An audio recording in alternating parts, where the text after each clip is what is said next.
This is a CBS News special report. I'm Norah O'Donnell in Rome, and there you see it. Smoke from the Sistine Chapel, black. Once again, that means the 133 cardinals inside have not elected a new pope. And Tony, everybody's waiting for this morning. We've been watching it all morning. The seagulls are on the roof. They're watching it as well. This is the second time smoke has appeared since the conclave started yesterday. We were on air for that. Starting today, the cardinals will vote 2 times this morning and then 2 additional times if needed in the afternoon. Yeah, it's early here. It's about, 11:52. It's almost lunchtime, so that means they're likely going to break for a lunch. Let's bring in our distinguished guest with us, Monsignor Anthony Figueredo, Delia Gallagher, both CBS News papal and Vatican contributors, and John Allen, the editor of Crux, a news site specializing in the Catholic Church. And Monsignor, no vote, no pope this morning, I should say. There's been votes, but no pope. Non habemus papam.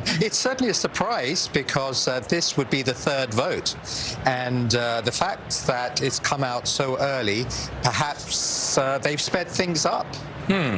We should also remember it now becomes critical for Pope Francis. It was at this lunchtime that the cardinals really began to rally behind him. So there's going to be an interesting few hours coming up. Well, that's fascinating. And thank you for correcting. This is the 3rd vote, not the 2nd. So the 2 morning votes would be burned at the same time, producing the smoke we're seeing now on the screen. That's what we were told. Yeah. So it's quite incredible that 266 votes have been cast in the space of 2 hours. This morning, since they gathered at about 9:15, 9:30 local time. Delia Gallagher. It certainly suggests in the first place that they've figured out the method and got it going, because last night, for example, we were waiting for 3 hours just for the 1 vote, whereas now we've had 2 votes in the space of 3 hours.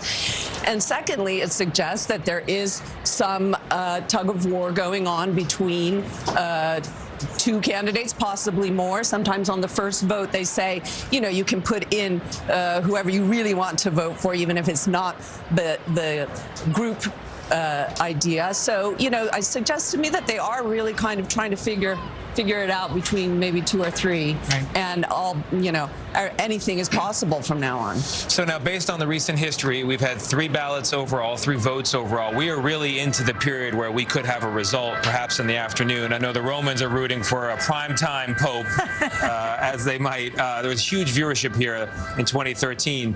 Now, this lunch, John, there's going to be discussion, obviously.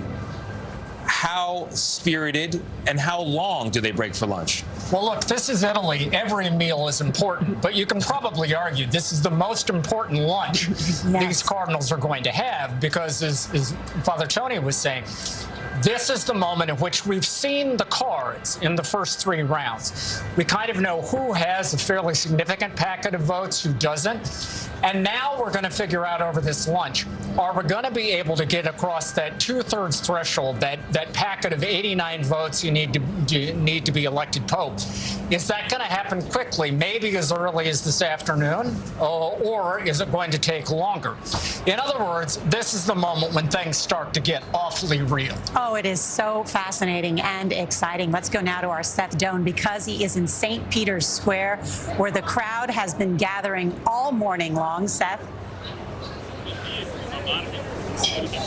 That's right, Nora. There's a bit of disappointment here, expectation for sure. People were gathering more and more, a sense, a kind of tension of when will we see it. Of course, we're all waiting to learn at the same time.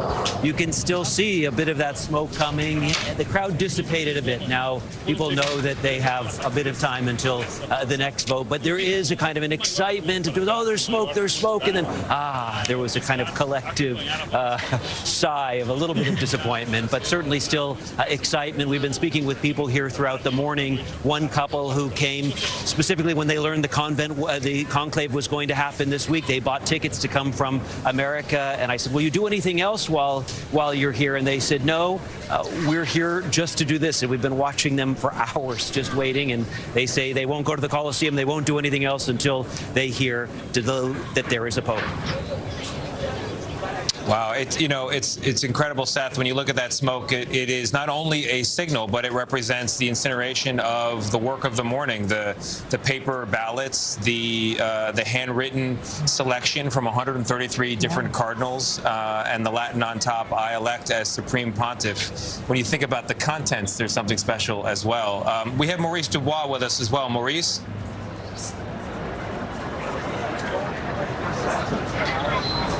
Good morning, guys. We are here with the Rogers family. They are from Boise, Idaho. I've got Natalie, James, and Taylor. You guys just happened to be in the square. We did. What'd you think? You got to see some smoke this morning. I thought it was pretty amazing, honestly. Like, right? Yeah. Wow. You've seen it on TV, now you see it in person. I know, exactly. What about you two? What was your thought as you saw the smoke come up?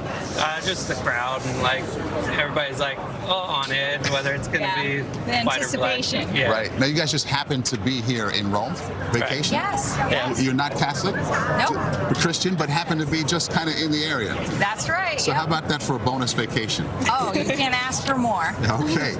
Any other thoughts? Did you see the crowd, the vibe, the feeling? I think it's great. It's neat to see so many people come here together for something so special. All right. Pretty amazing atmosphere. We thank you guys so much for your observations. So yeah, as we send it back to you guys, you're sitting here and all of a sudden there's a buzz in the crowd. And that's the moment you're waiting for, but not quite like this. It's just lunchtime, I guess, for the Cardinals. And they'll tee it up again, and we'll see what happens this afternoon. Yeah, Maurice, it's a nice break for everybody. As we rejoin the conversation here on the set, I think what's so interesting from the crowd, first of all, you had 45,000 people here last night, even though no one expected white smoke. You've got crowds here again this morning, and there is a bit of a moan of disappointment at first, just for a second, when they see the black smoke, but then cheers for the process itself, and I'm really struck by that. It is something beautiful to live this moment.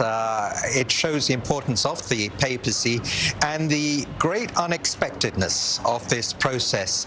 Again, just going back to 2013, Pope Francis, then Cardinal Bergoglio, went back for lunch, and he was on one table, and he said there was a group of Italians on another table with one seat left on that table, and they called him over and they put him through the questions, his doctrinal positions, and he didn't fully understand it. But then when he was going up to his room, he said, one of the cardinals asked him, "Is it true you only have one lung?"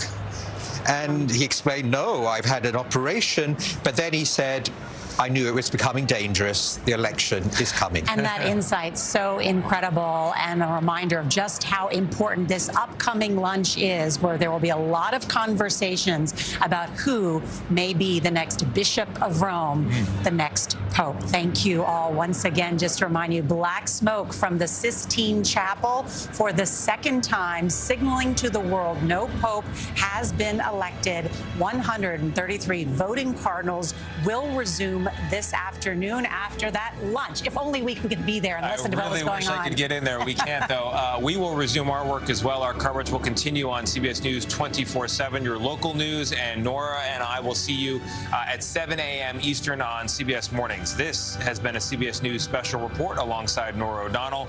I'm Tony DeCopel in Rome.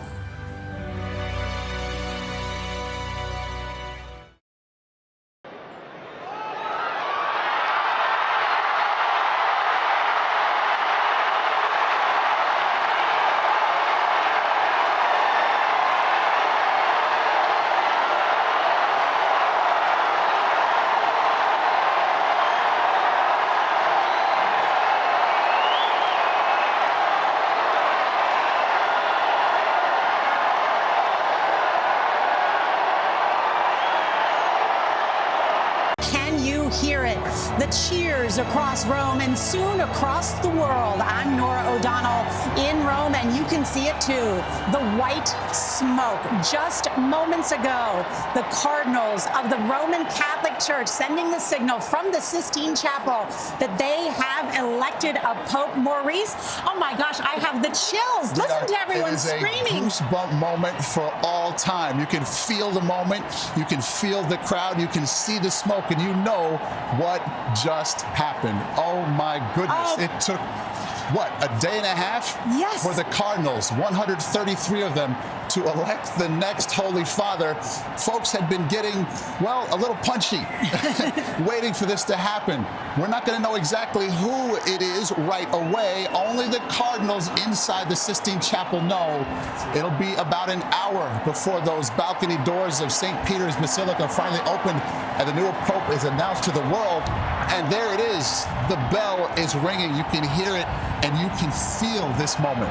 Oh, it my is goodness. Absolutely incredible. With us Electric. here, Monsignor Anthony Figueredo and Delia Gallagher, our papal contributors, and John Allen, editor of Crux News. Monsignor, the bells are starting to ring. It's amazing, isn't it? And we just saw a beautiful sign of a baby chick, and I think it's you said, Nora, it's a sign of a new creation, A new life, harbinger. and that's exactly what is happening in this moment. Just to tell everybody, just moments before the white smoke came up from that chimney, there was a set of seagulls and a baby chick, and I said it must be a sign of rebirth. Delia. So exciting. I mean, the crowd is really helping us here, but it is amazing to me that this is the fourth ballot. This is very fast. It happened the same with Pope Benedict. We were thinking today might be the day because also Francis was elected on the fifth ballot, but this seems to me to be the fourth ballot considering the time it And is. John Allen, who do you think it is? Well, look, I mean, we'll find out in about an hour. But if it happened this quickly, it was almost certainly one of the front runners going into this process. And the front runner of all front runners was Italian Cardinal Pietro Parolin, who had been Pope Francis' Secretary of State. So if I were a betting man, Maurice, I would say that may be who we see wearing white before very long. It's almost as if you spoke it into existence because each of the three of you had been predicting it would be Parolin. We still really don't know, but you feel in your gut, Delia? Well, if it was today, that means they only had about 3 or 4 ballots to do it, and it seemed to us that it would be the man with the most experience, the most kind of obvious candidate, and that is certainly the former Secretary of State, Pietro Parolin. This is one of the most exciting moments, certainly for people here in Rome. Look at people are hugging. We're on the top of a convent. The nuns are screaming in excitement at this very moment. Seth Doan is in the midst of it all. Seth? Yes, that's right. In the middle of it all, it has been fascinating. More and more people have been gathering, tens of thousands probably in the square right now. People have been saying, when is it coming? What's going to happen? And all of a sudden, everybody turned their attention. You can still see the here, and the crowd just erupted in applause. Of course, everyone immediately putting up their phones, recording, people looking around, some degree of disbelief. Of course, that's what they came, that's what they were hoping to see, but people can't believe they are actually seeing it. Some telling us, I was going to wait here till I got to witness history. Well, they just got to witness history. 260 Pope, the Catholic Church. Seth, I'm wondering if you could stick a mic in somebody's face and see what they have to say. Let's feel their emotion. Sure. Stefano, can we just ask you for a second? Yeah, sure. How are you feeling? I know you said you were from Italy. What are you thinking? Yeah, so I took a day off to come here because I knew that Pope was going to start yesterday, and so I came on purpose, and I took a day off, yeah. You took the day off to be here. What does it feel like to have a... I mean, frankly, the next time that it's going to be like 14, 15 years. I will be in my 40s, so I just wanted to be here. You wanted to be here. All right. He thinks it'll be a long time till the next Pope. We'll see who's... Oh, actually, this is an American we met earlier. If you could just stick with me. Come on in for 2 seconds. Remind me of your name. Jackie Clark. Jackie Clark. We met her earlier. Tell me, how are you feeling? I'm feeling insane. I mean, this is such an incredible experience. Like, we happen to be here studying for a semester in Rome with our college, and our flight is on Monday, and so we just happen to be here for the conclave, and it's like, I just feel so surreal right now. Describe the experience for you. Well, I was like, when it didn't come at like 5:30, I was like, I don't know about today, and then we just heard the screams, and I was like, I looked up, I was like, oh my goodness, I can't believe this. Yeah, so it's just like, that is just so excited, yeah. That is just a sampling of the excitement here in the crowd. People can't believe they've been here to witness this moment. Back to you. Fantastic, Seth. Thanks so much. I was down in the square with people who've been here, you know, all manner of entry points, vacation that extended longer because of this. People who just happen to be here, Catholics, non-Catholics, everybody just trying to feel this moment and experience the white smoke, which is just an amazing concept. And in the age when we have all this technology, we could have seen this on Instagram. They could have posted it. Instead, we're watching this ancient tradition continue. You know what you're going to see now, Maurice, is this square fill up with even more people because we have a bit of time to wait before the new Pope comes out. And so people in Rome will come running down to the square now and fill it up even more for the big event. There is now the anticipation, as Delia just mentioned, the moment that you will remember for the rest of your life if you are in the square. People, of course, running now to the square because we have not yet learned, they have not yet said, Habemus Papam, and revealed who will be the next Pope for the more than a billion Catholics worldwide. This is an amazing moment in the Catholic Church. Today happens to be the feast day of Our Lady of Pompeii, a powerful intercessor for Catholics. It's a significant day that this Pope is being elected, and in this very moment, the new Pope is being asked, do you accept your canonical election as the successor of Peter? In this very moment, the second question, by which name do you wish to be called? Clearly, he has responded in the affirmative. We hope. Let's hope so. And then he moves into the room of tears, yes? That's right. Take us through that, John. So there is a room that is just sort of off the Sistine Chapel, which is known as the Sala delle Lacrime, the room of tears. And there are, of course, legendarily, papal vestments in 3 different sizes. We are informed they are medium, large, and extra large. So depending on the physique of the man who has been elected, he will don one of those sets of vestments. And then he will come back out. The cardinals will greet him and congratulate him personally. And then we will have the Habemus Papam announcement, which, let us remember, begins, Annuncio vobis Gaudium Magnum, I bring to you news of great joy. And that phrase, great joy, is what we are feeling from this crowd right now. And we should remind our viewers that last time for Francis, it took about an hour and 15 between seeing the white smoke and seeing the new Pope appear there at the loggia, at the balcony, to then address the world. So we have a little time if past performance is any indicator. Well, that's right. And, you know, Francis also, being Francis, did his own thing when he was elected, because there is a ritual where each of the cardinals comes up to the newly dressed Pope and congratulates him. And we know that Francis also tried to call the Pope Emeritus because, of course, Pope Benedict was still alive when Francis was elected. We know he tried to make that phone call to Pope Benedict, who, by the way, didn't answer. There's something interesting, too, about the Room of Tears. Why is it called the Room of Tears?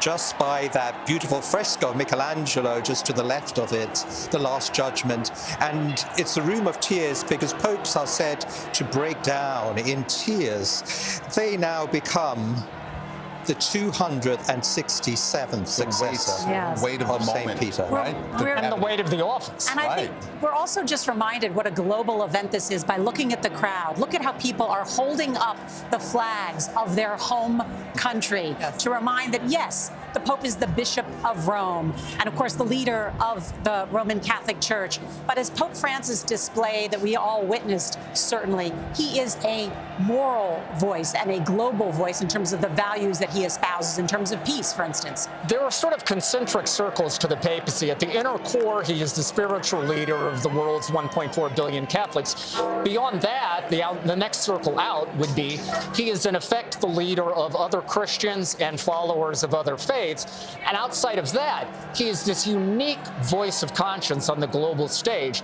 We heard Cardinal Ray in the homily Pro Elegenda Romano Pontifice say that the world expects the Church to be that voice for fundamental humanitarian and spiritual values that it so desperately needs. And it's a role that really only a pope can play. And that's part of the joy that people are feeling now. We have felt the absence of that voice since April 21st, when Pope Francis returned to the Lord's house. Now we will have someone occupying that space again. For more now on what this means, our Rome-based correspondent Chris Livesay is among the crowds. Chris?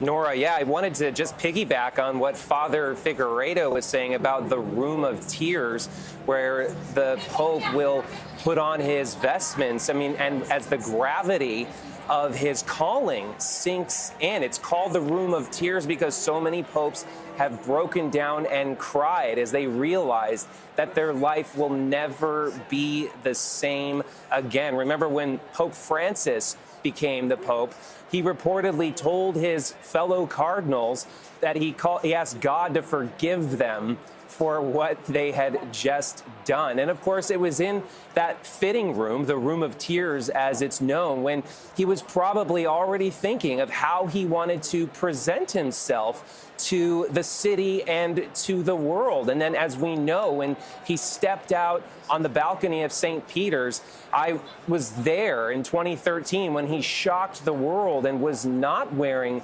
that extravagant papal regalia of popes who came before him. He wasn't wearing that red mantle, the mozzetta. He chose instead to present himself more as a humble priest. And of course, that was a sign, a symbol of that papacy of Pope Francis that was to come. So keep that in mind as we wait to see the Pope and how he's dressed. It's a lot more than a simple fashion statement when he comes out onto that balcony. It's going to certainly mean a lot as we continue to watch the white smoke. By the way, that's a lot of smoke coming out of there. That is done with a chemical compound in a cartridge in the stove, and that smoke continues to rise out of the Sistine Chapel, and the crowd is really just feeling the moment. I just wanted to point out that we've heard the bells ringing. And yesterday, if you caught the CBS Evening News, we profiled a man named Giacomo, a 38-year-old Roman who goes around programming the bells of all of the churches in Rome, throughout Rome, more than 100 of them. He programs them to ring in unison with the bell here at St. Peter's Basilica. Just a special moment there. For the people to hear and know that this And we should add, Maurice, that, you know, that business of ringing the bells, although it is magical and it's lyrical and it summons this sort of sense of the moment, originally it was actually a solution to a logistical problem, which is this chemical mix you're talking about. Before that was really working, the smoke would often come out as a kind of indistinct gray, and nobody could tell whether it was white or black. So they decided to start ringing the bells at the same time in order to make sort of put an exclamation point on the fact that we have elected a new pope. And that smoke's been going on for more than 10, 12 minutes now. Seth Doan is with some Americans in the crowd who are in the moment right now. Seth. That's right, exactly. We have Harrison and Madeline from Arkansas and Idaho. Describe this moment. You've been camping out waiting. Yes. Describe the moment when everyone learned, when we all learned together. So it was honestly pretty surprising because we weren't expecting it to happen right now. Because it was a little delayed. You know, they said if it past 6, then, you know, you need to wait a little longer. And then we were talking about, you know, we're going to kill some time, maybe crack open a book. And then, yeah, I heard some screams and looked up. Tell me about that moment. All of a sudden you hear cheers, and I wasn't sure if it was just because of the smoke in general or if it was because the Pope is elected. It was, the energy was really fun. And when you saw was white smoke. Yeah, it was so exciting. Immediate chills. Yeah, chills. Yeah. There has been excitement in the crowd here all day. The crowd has been kind of ebbing and flowing a little bit as people say, oh, is there going to be smoke now? Should we gather? Of course, now you're seeing thousands, many, many more filling the square. Of course, everybody wants to see who this Pope is. I spoke with one couple earlier today. They said as soon as they heard the date of the conclave, they bought a ticket to come from Illinois to Rome, and they were going to wait through to get whatever answer it was. They were here for the duration. I said, are you going to see something else in Rome? They said, no, this is like a pilgrimage for us. And what was interesting about them, they're not Catholic. That's what's fascinating about the people around us. Different religions, different languages, all to see this moment. Who is elected Pope? Back to you. So fascinating, Seth. A moment unlike any other literally on the planet. Just think about that. As the whole world watches, just a few feet behind our position here are about a dozen nuns who are just jumping for joy. And they're just really soaking it up behind us here. An incredible moment, no doubt, to witness this. And Monsignor, what will we see next? It's really moving. What we are going to see is really the deacon, the senior deacon cardinal. His name is Dominique Momberti, a Frenchman, who comes onto that balcony. As John said, he's going to say in Latin, I announce to you this news of good tidings. Habemus papam. We have a pope, eminentissima, reverendissima, and he gives us his name. And that's going to be the moment that everything's going to be revealed. And the name that this new pope chooses, just to grasp the importance of this moment, under that balcony is a sculptured image of Jesus who gives the first Pope, Peter, the keys. The keys. And as soon as this new pope has already said, accipito, I accept, immediately upon that moment, he assumes full supreme power of the universal church. Just incredible. Let's go down now to Tony DeCopel, who is also in St. Peter's Square. Tony? Nora, I don't know if you can see me. A sign of just how packed things are down here is that cell signals are not easily getting through, but I want to give you some sense on the phone here at the very least of what it was like to be in the crowd the moment that smoke emerged. I can only describe it in terms of air travel, a roar almost as an engine, power, and then a real dizziness, a feeling of elation, a feeling of flight, a feeling in the crowd here like something magical had just occurred. And you can understand why in the conversations with the people I've had here. They are from all over the world. They are from far-flung places within the United States, and they are not only Catholics. There are Episcopalians, there are Lutherans, there are Methodists, there are all manner of people, even those who walked away from the church and have been brought back. Multiple people told me they're here by chance, but once they were, they felt almost a magnetic draw to be present in the square. And I asked them why, and they say the reason is because nowhere else on earth at no other time can you stand someplace where everybody around you is one. There is a universality. There is no us and them, red team, blue team, left or right, although certainly those debates will come. There is a feeling of unity and singularity that people did not realize they hungered so deeply for until the moment they were here. I met a young couple. They were here for a 4-year anniversary trip. One man was an atheist as recently as a few years ago. He personally felt called back to the church under the reign of Francis and is now here with a rosary and a crucifix, hoping to have them blessed. And then, because it is a hot Roman afternoon and the sun is coming in at a harsh angle, I will tell you of one miracle as far as my eyes can see. A man appeared in the crowd with a full beer, ice cold, did not spill a drop. The crowd parted for him. You can ponder that one back up on set. Oh, Tony, send us the pictures. We want to share that with everything. Tony DeCopel, who is witnessing these miracles. Right. I mean, St. Tony himself down there in the crowd. What an incredible moment. And we have this incredible position above St. Peter's Square here. And just to let everyone know, while there are tens of thousands inside St. Peter's Square right now, you have to go through security. And there are just lines as far as you can see as people are trying to get through the security to be inside that square tonight for when the new Pope emerges in front of St. Peter's Basilica on the loggia. And when you compare this to the last 2 conclaves in which a Pope was elected, it's a beautiful, incredibly gorgeous day. The last 2 times was drizzly and raining and dark even. And so there's brightness, there is light, there's this universality that Tony talked about so well. I'm wondering, Monsignor, what you're feeling in this moment today. Actually, there's some emotion. There is some emotion. We have lost a wonderful Pope, Pope Francis.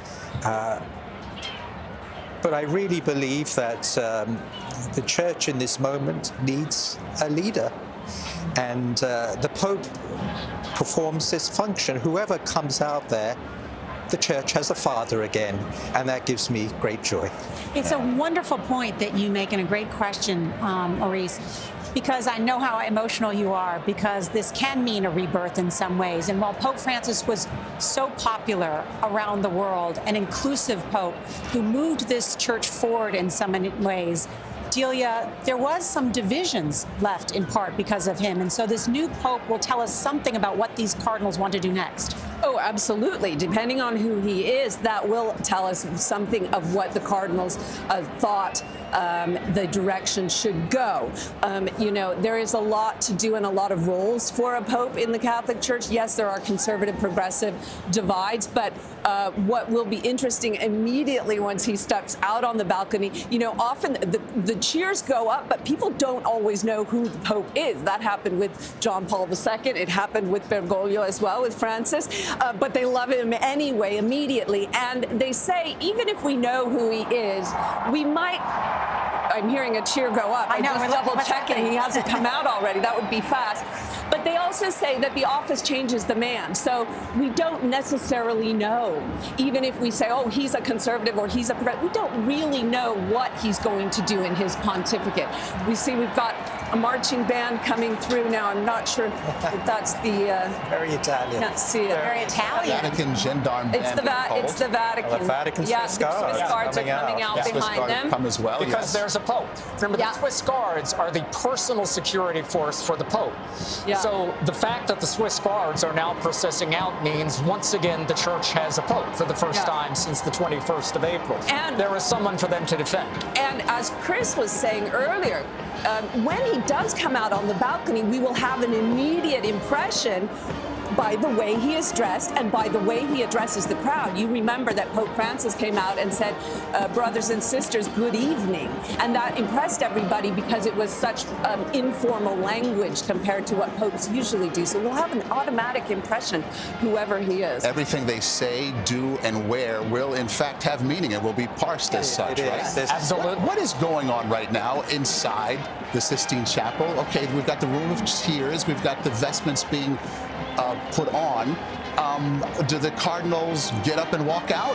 What is their next step? Are they looking to decompress? How does this work going forward? Just one word on that Room of Tears. Again, there's a little joke about John the 23rd. When he went into that room, he was a man of a large stature, and he looked at himself in the mirror and said, this man's not going to look good on TV.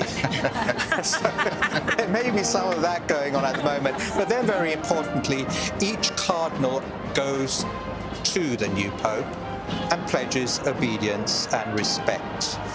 It's a moving moment because there was a runner-up, we can say. And it's a very touching moment, I think, too, that going back to what Delia was saying, there are divisions, absolutely, but the main work of this new pope is to bring unity to the church. And because they voted so quickly, likely in 4 votes, that's a sign the cardinals agree on that, correct? That's really important. That's really important. I think the last thing this group of cardinals wanted to do was appear divided, particularly because of what Delia was talking about. They are well aware that a part of the Francis legacy was a sort of deepening of the divisions inside the Catholic Church, and that there is a need for unity. And so they wanted to very quickly rally around this new figure to present him not as the head of a faction in the church, but as the head of the entire church. Sean, what do you think job one is for the new pope?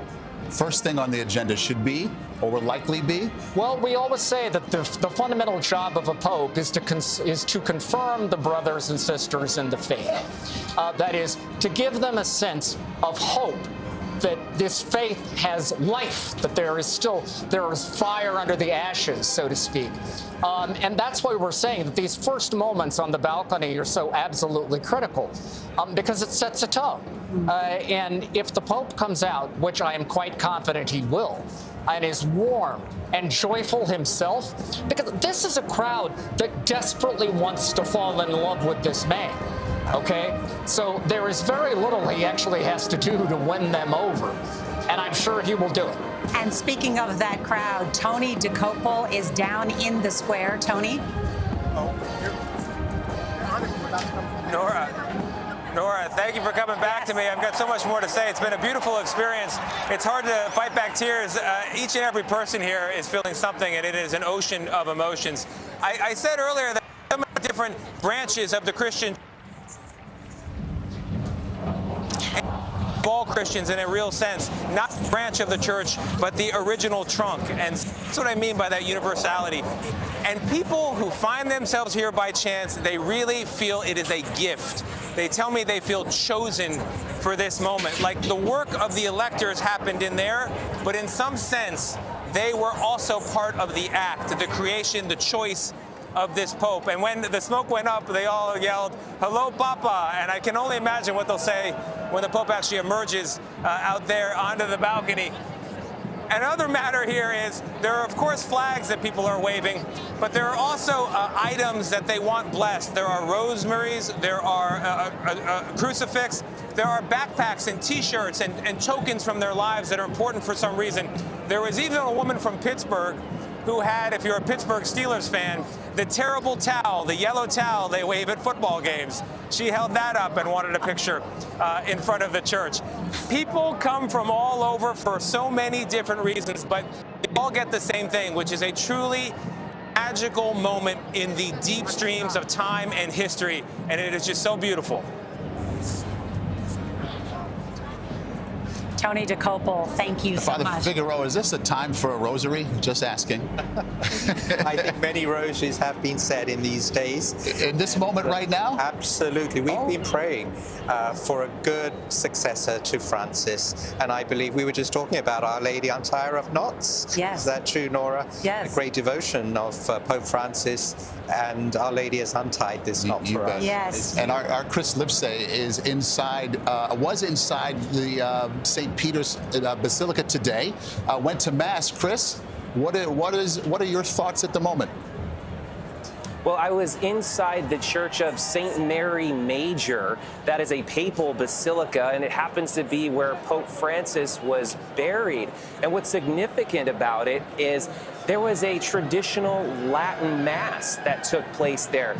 This was somewhat controversial because Pope Francis was actually quite restrictive of the Latin Mass during his papacy, and it was standing room only. And this was a lot of people who told me that while the church is now celebrating and celebrating the incoming Pope, there are a lot of people in the Catholic Church who are also looking at this moment with trepidation and who will step out on that balcony. For them, traditionalists, more conservative members of the church, if they see somebody who's more closely aligned with Francis, they might be nervous about that for a variety of reasons. I mean, just picture it. There was this Latin Mass that proceeded right in front of the tomb of Pope Francis. No more visual or stronger symbol can I think of to show that there are people in the church who didn't always fall in line with his opinions, with his role as the Pope. For instance, when he commented on priests blessing gay unions and then backtracked on that, for instance, when he spoke to you, Nora, in that historic interview and said, well, I was just blessing the individuals in that union. A lot of Catholics felt confused and felt that with all of Pope Francis's many strengths, clarity was not one of them. Just days ago, I interviewed Cardinal Gerhard Müller, a sort of hero of the conservative wing of the Catholic Church, and he said what he wants to see, the person who steps out on that balcony, is somebody who can restore clarity to the Catholic Church. All right.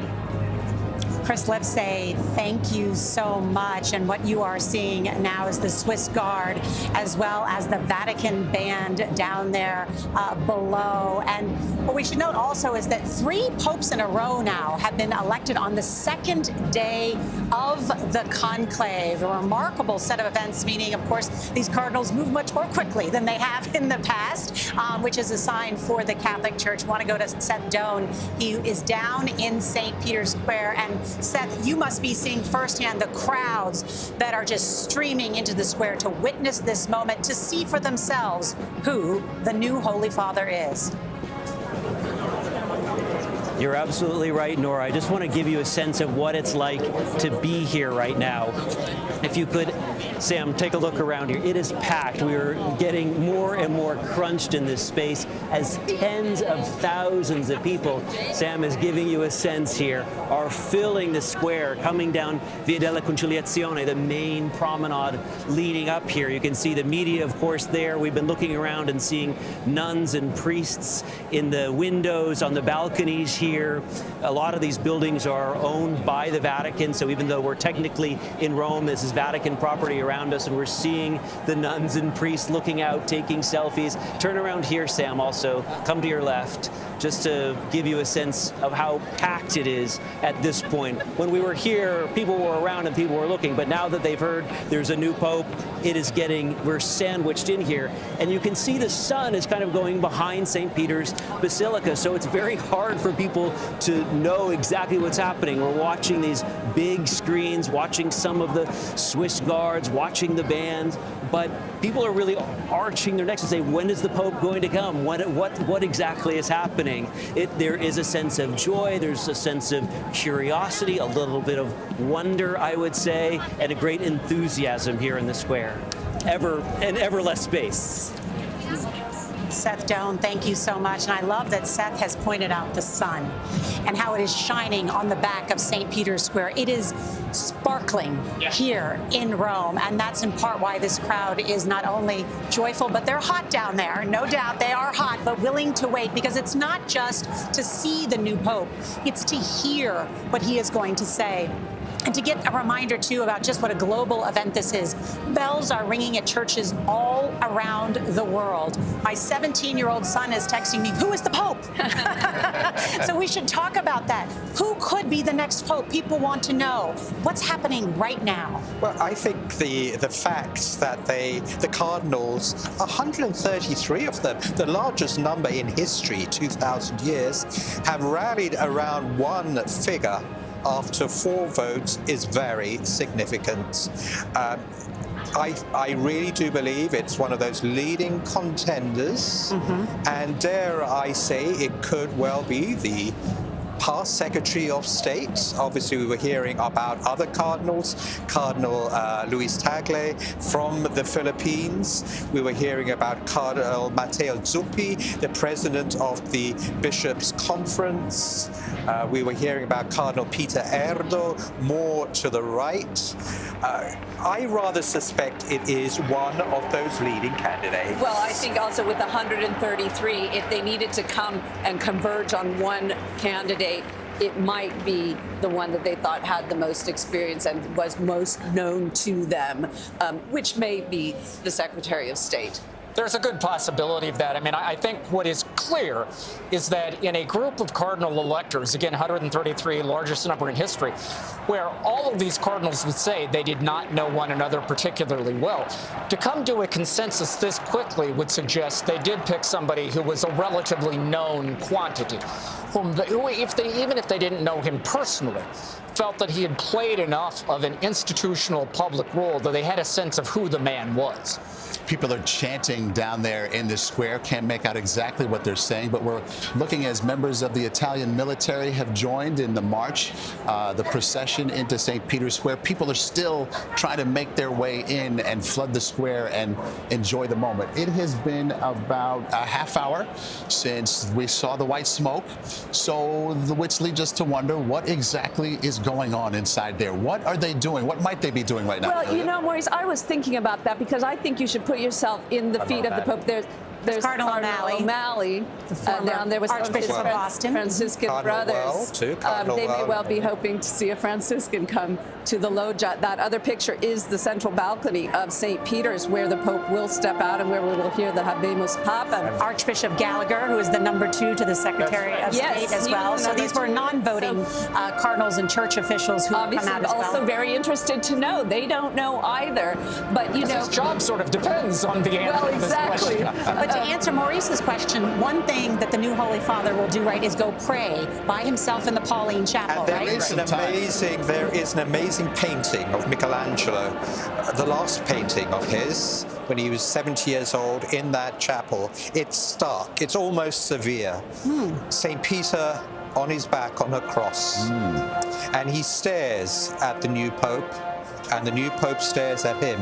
And St. Peter is saying to the new Pope, "Are you willing to lay down your life as I laid my life for the sheep?" I was thinking exactly that we have all this fanfare out here, but the man who has just been elected Pope, Pope Benedict said when he heard his name, he felt like he was being led to the guillotine. It is a massive responsibility, and you can only imagine the trepidation that he has before he comes out on that balcony. As they feel the weight of the job, right? When we saw it on the Cardinals' faces as they entered the conclave, the gravity, the solemnity, you could feel it as they went in there. Now just imagine that one of them is coming out with this massive job. Yes, and coming out after Francis, too. Yeah. So those are some awfully big shoes to fill, not to mention the shoes of the fishermen, referring to St. Peter. But, you know, if you think about what popular expectations of a pope are, we expect a pope to be an intellectual giant.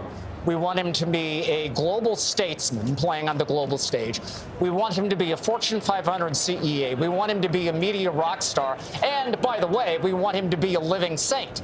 Now, any one of these things is difficult to do well. You roll them all up together, it is a prescription for, as you said, a bone-crushing burden. And that's why the enormity of this moment, when it descends upon anyone who is now stepping into this role.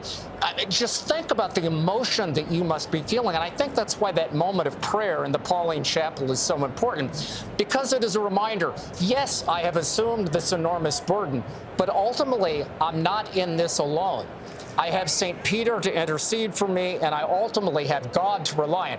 You know, we talked earlier about Pope John the 23rd.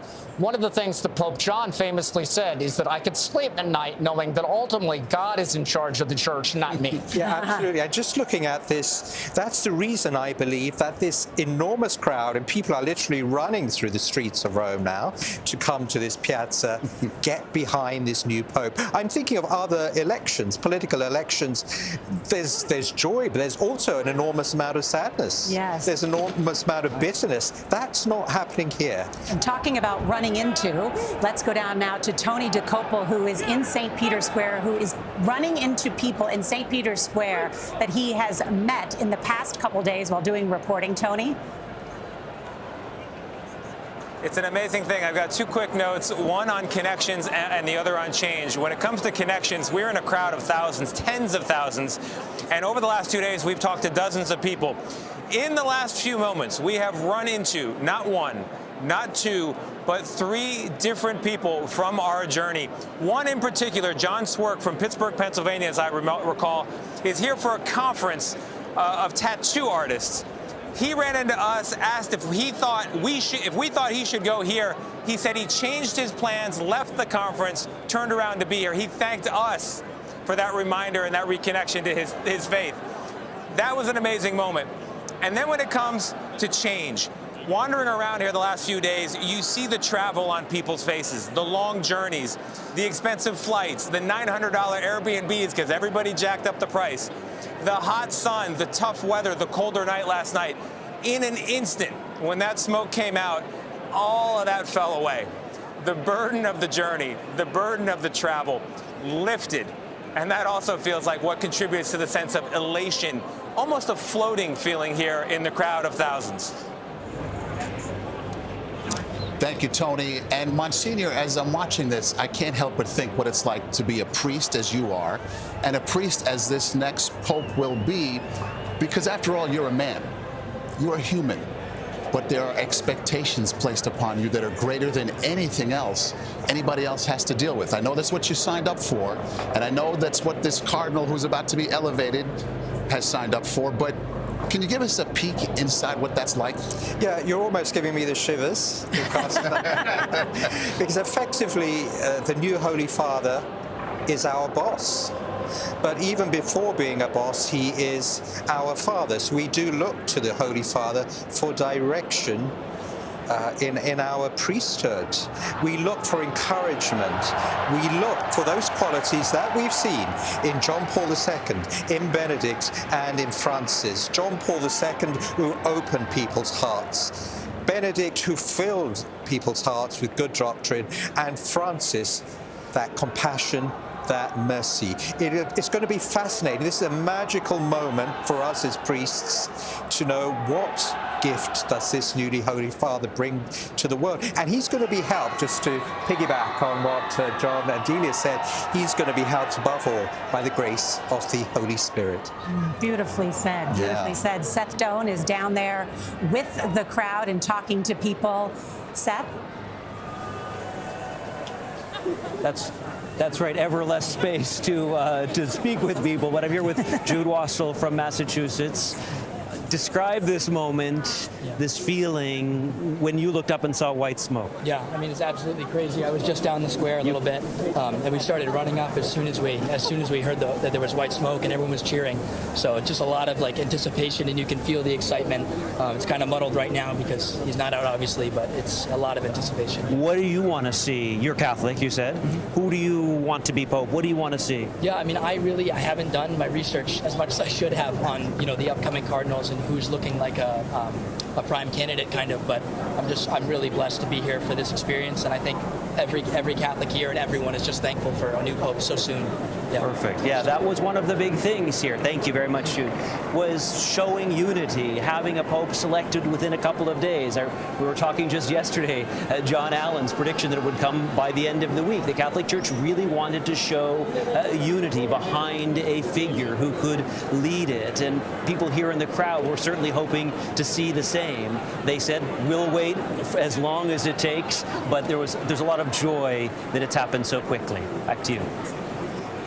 All right, Seth Doan, thanks so much. And, shout out to John Allen, Delia Gallagher, and Monsignor Figueredo. Each of them was predicting this would happen today by about this time. So that's pretty impressive. Well, when you're on your third conclave, you kind of get it. Yeah, in all fairness, we are conditioned to expect this because it happened in 2005, happened in 2013, and now it has happened again. But I was also just thinking, how strange is it that we've done Francis papacy is done. Right. Yeah. And that's odd. Yeah. We're here every day with the popes and listening to them and living the papacy so fully. And I think the interview that Seth just did with the young man from Massachusetts is instructive, because while all of us, including myself, have a bunch of note cards here and have studied all of the cardinals, or the popefuls, as we call them, for most Catholics, they've not been looking at all the biographical details. And that's why this moment that we are approaching in just minutes, when we will learn who the new Pope is important, because also he can set a new tone. He can create new impressions. He can garner new followers of the Catholic Church if he comes across in a way that is likable. And I think a lot of people like to see what country he's from. That's really where they get excited to understand. What we see so many flags down there, and I think people around the world, that's really the first thing they think of. Well, right? Pope Francis was the first in so many ways. The first Francis of all of the 267 popes. The first from the Americas. The first Jesuit. Will this be a groundbreaking Holy Father? Will he be the first from Africa, the first from Asia, or will we return to an Italian Pope? And that is really true. The last Pope who came out, Francis, he was a surprise. He was a surprise. We could be surprised again this evening. But something to go back on, we're pledging allegiance not to the man, whether it's Parolin or Taggart, whoever it is, we're pledging allegiance to the successor of Peter. Yeah. That's why he takes on a new name, by the way, because he changes character. As in baptism, we take on a name, in a religious profession, we take on a new name. He's taking on a new name because he's walking into a new mission as the successor of Peter. It's a whole other level. I think what we were touching on here a second ago is that this is a moment for humanity, for the people. And I'm wondering, Monsignor, as you look at these people's faces, you see them right there. What do you see? What do you see in those faces? I really see joy and hope. That was the title of a document of the Second Vatican Council, Gaudium et Spes. There is great joy that we will have a new pope. That's really important, by the way, because the papacy is a monarchy, and the pope is essential for the church to run, for this church to run. So that is key, that we have that joy that this pope has been elected, but also great hope now. Hope of, in this Jubilee year of hope, that this new Holy Father is going to give us direction to go forward. There is a lot of hope among Romans who are running through the streets that they make it here in time. Beginning with that kind of hope. That's right, and Chris Livesay has more on that. Chris? That's right, Nora. Of course, we don't know who the next pope is going to be, but if locals have anything to say about it, it'll be the hometown hero, Cardinal Zuppi. We will see fireworks go off around the city. That's what they told me when I went to the bar or the cafe that he would go to every morning for his croissant and his coffee. The people playing cards there, we said, we want Don Matteo or Father Matteo. That's what he was known as when he was the parish priest in Santa Maria in Trastevere, a picturesque neighborhood not too far from here. It has been 3 papacies since there's been an Italian pope. That was after centuries of an Italian monopoly. So for Italians, especially Romans, they're saying enough is enough already. The time has come to have an Italian pope. Especially, remember, it's not just the pope of the entire 1.4 billion Catholic Church members, but it's also the Bishop of Rome. So from their perspective, it's time for Don Matteo. Back to you. All right, the Bishop of Rome, Chris Livesay, thank you so much. The camera, as you can see, is trained on the loggia, the balcony where the new Pope will come and address the crowd and address the world. What a moment that is going to be. John, it's been about 46 minutes since the new Pope, since we saw the white smoke. The last time it took about an hour and 15 or so for Francis to come out and speak. What do you think is happening at this moment? Well, the Cardinals will be finishing up their greetings to the next pope, to the new Pope, as Monsignor said, pledging their loyalty, but in many cases, also just exchanging emotions of the moment and wishing him well, you know. And probably the most fundamental thing is promising to pray for him. Although Pope Francis, you know, whenever somebody would say, I'm going to pray for you, his joking answer always was for or against, right? So we'll see if the new Pope continues that line. But, you know, Nora, to a point you were making earlier, I was thinking, I don't know that there is any office on the face of the planet where the new occupant enjoys an immediate benefit of the doubt greater than the papacy. You know, when it's election night in America and we finally know who won, half of the country is elated and half the country is crushed. That's not the case here. Everyone in this crowd and all of those 1.4 billion Catholics around the world instantaneously want to like the new Pope. They want to fall in love with this man. And so, in a sense, the bar is set fairly low. I mean, if he just comes across as nice and human, almost, people will fall all over themselves to try to support him and to have his back, so to speak, in the early stages of this papacy. Yes, left-right debates and the contentious issues in the church will come, but the primal Catholic instinct is you want to love your Pope. And it's also interesting that each of the cardinals who voted, 133 of them, their ballots have been burned. So the Pope doesn't know who voted for or against him. Technically, so we shouldn't have that information. Everybody's on the team unless somebody speaks. Sometimes it comes out, and you know, if you know the cardinals and you know who your friends are and you know the numbers, which they do, they have a clue. How popular I think to that point, it is interesting. There have been reports of some horse trading going on, pledges of allegiance in order to give someone votes, in order to set something up. How likely is that, Monsignor, that happened, that someone said, look, if you support me, I may give you this position? It's inevitable. It's inevitable because there is a need to rally behind one candidate. It happened with Pope Benedict, it happened with Pope Francis, and so I really do believe something of that happened today. Certainly, the Pope who's going to come to us, he went forward, but he needed that threshold of 89 votes. That's quite large. Two-thirds. Two-thirds. And certainly one of the other cardinals who was perhaps behind him, the word is perhaps he asked his supporters to give those votes to the Pope, who will come out on that balcony, isn't it wonderful, in just a few minutes' time. John, what do you just think? To fill out what the Monsignor is not saying, because of course he is a man of the cloth, is there have been reports that if the Secretary of State Parolin is the next Pope, that perhaps there was an agreement that was made with Cardinal Tagle of the Philippines. We don't know if that's true, but I am sharing what some of the rumors were surrounding this, if there were such horse trading and an alliance that went on to move this quickly. Are you saying there's politics inside this? You joke, but there are some people who will be very scandalized to hear that kind of thing because, the traditional Catholic belief is that the conclave unfolds under the guidance of the Holy Spirit.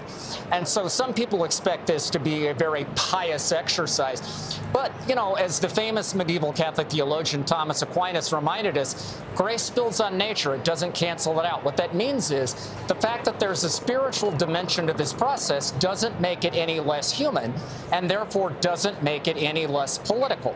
If you're going to get to a 2/3 vote and you're going to do it in 4 ballots, there had to be some kind of sausage grinding going on behind the scenes. Politics, after all, there are people involved, right? This is the world's oldest democratic exercise, and where there is democracy, my friend, there are politics. And as we know from Pope Francis himself, after lunch on the second day, he had a sign that the votes were starting to coalesce behind him. That's exactly what happened. Pope Francis went back as Cardinal Bergoglio.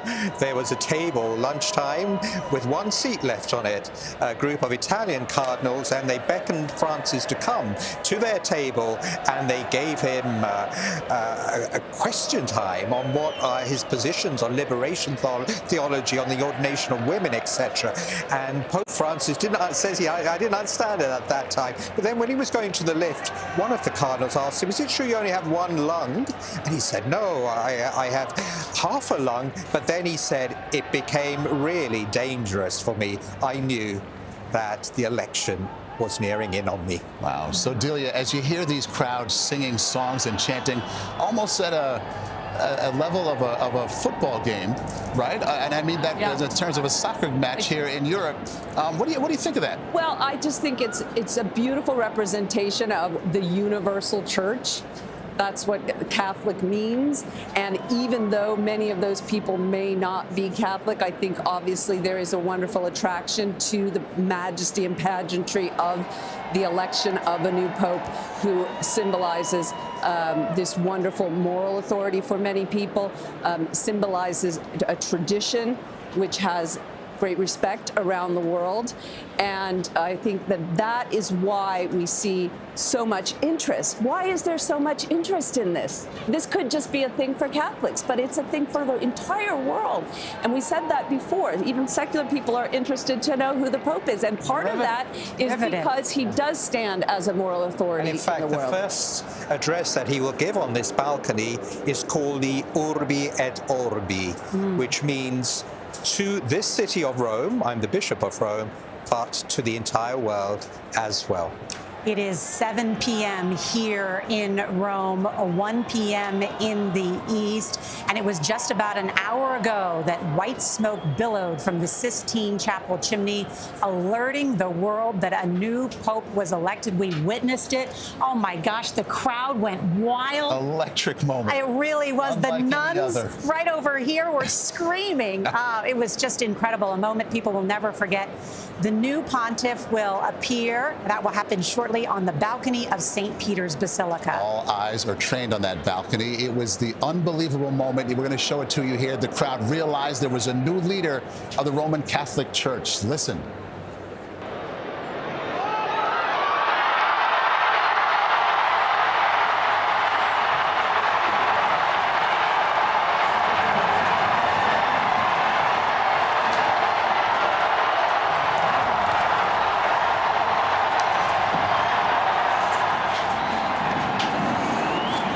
You never forget that moment there. Let's go now to CBS Morning's co-host, Tony DeCopel. He is in St. Peter's Square. Tony?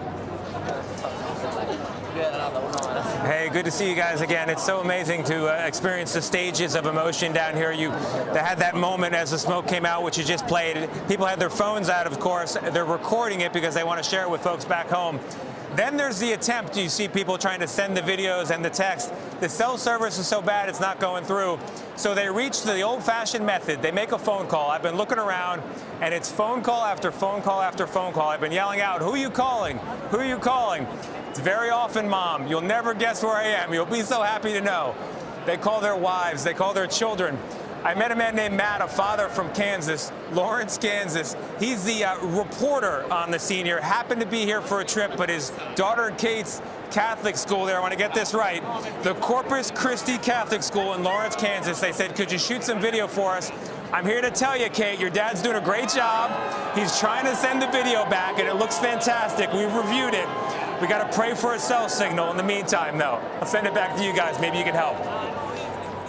Okay, Tony, thank you so much. You know, as we saw that shot there of the chimney and the white smoke emerging, just a couple seconds earlier, there were these seagulls on the rooftop. And, you know, people get a little punchy, they get impatient watching this whole thing unfold. And everyone saw signs in these birds. So what does that mean? What could it mean? Is something about to happen? And we'd seen that played out over the last day, right? Many times. But this time it was different. There was a baby seagull. There were two full-grown ones and a baby seagull. Did it mean something? Did it lead to this? Was it a harbinger? We just don't know, but it was kind of cool. But that's exactly what the spirit of this place is about. We talk so much about political things and issues and so on, and we forget about the entire spirituality of the Catholic Church, which is so much about signs, about providence, about saints. You know, so that is a massive part of what draws people to this place, and a huge part of what the Pope represents for the Catholic Church. And I was watching those seagulls. I call them the holy seagulls. But it was beautiful because a little chick was feeding from the mother. And that's a powerful symbol because Jesus asked Peter, the first pope, "Feed my sheep."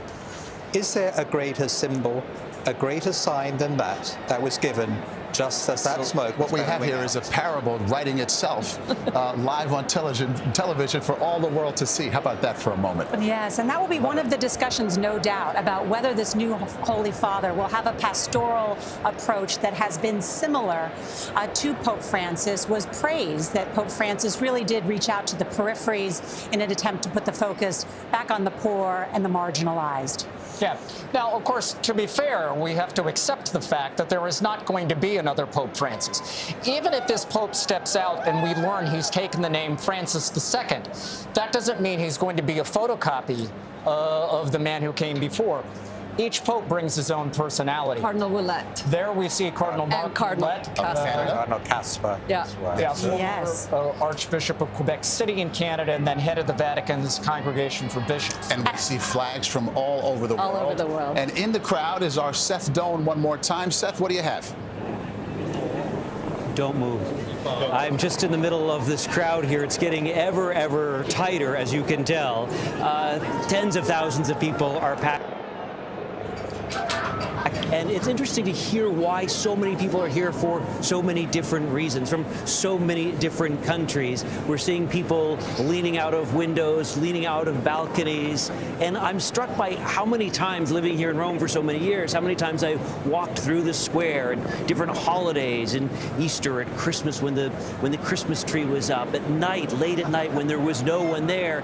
And then, of course, just after the death of Pope Francis, how much the mood, the energy really changes and really reflects what's happening. I was just speaking with some young women from Italy behind me, and I said, "How are you feeling?" She said, "Well, actually a little anxious." She said, "I'm wondering who it will be. I wonder what direction the church might take." So there is such a range of emotions here. I'm also thinking about all the people who said they would come here the instant they heard. A Syrian refugee who credits his life here in Italy to the open policies of Pope Francis and really welcoming migrants. He said, "As soon as I hear that there is a new pope, I'm going to come and see who it is." Of course, that's the question on everyone's mind. Everyone now, as that sun sets behind St. Peter's Basilica, and it's a little bit harder to see from our vantage point, the big question is, who will it be? That is the question. Yes. Thank you so much, Seth. As we look at the loggia right there, that is the balcony. It has been an hour since we saw the white smoke. And so that's about the time frame in which Pope Francis appeared, maybe an hour, hour 15. We're right in that window. So it could happen at any moment here. We are ready and standing by, and so is the crowd. You can hear them. Maurice, it was exactly at this time, in fact, 7:07, that Pope Francis came out on that balcony. Wow, just incredible. And we saw just a glimpse, Sister Raffaele, and I think it's important to note who she is, one of the highest ranking women at the Vatican. And that really is something that Francis did. We should not really forget. He named women to top positions here at the Vatican. And often when asked, why did you name women? He would say they do things much better. Yes, he said that in his final week before he died. When he went to that prison to wash the feet of the prisoners, he talked about the role and the importance of women. Chris Livesay has followed this Pope as our Rome-based correspondent so closely. Chris? That's right, Nora. You know, when you look into the sea of people waving flags from all corners of the world, it's a reflection not just of the universal church, but of the papacy of Francis. He was really the Pope of the peripheries, and he didn't just go to far-flung places. He made new cardinals when he went there. So that periphery could now make its way into St. Peter's. We might see an even more diverse pope than we've seen in a very long time. Remember, John Paul II, with his papacy, kind of blew open that Italian monopoly that had reigned for centuries. And then with Pope Francis, he blew open that European monopoly that had been there even longer. And now there's really an openness, the sense that the next pope could come from places like Africa or Asia, both continents that had very strong popefuls or candidates, contenders for the papacy. As we all watch that balcony, there's a real tapestry of personalities and nationalities that could come out and be our next pope. Okay, Chris, thank you. And as we watch these images, I'm thinking of some of the pilgrims I've met over the past few days. We had a woman we talked with named Liz from Houston.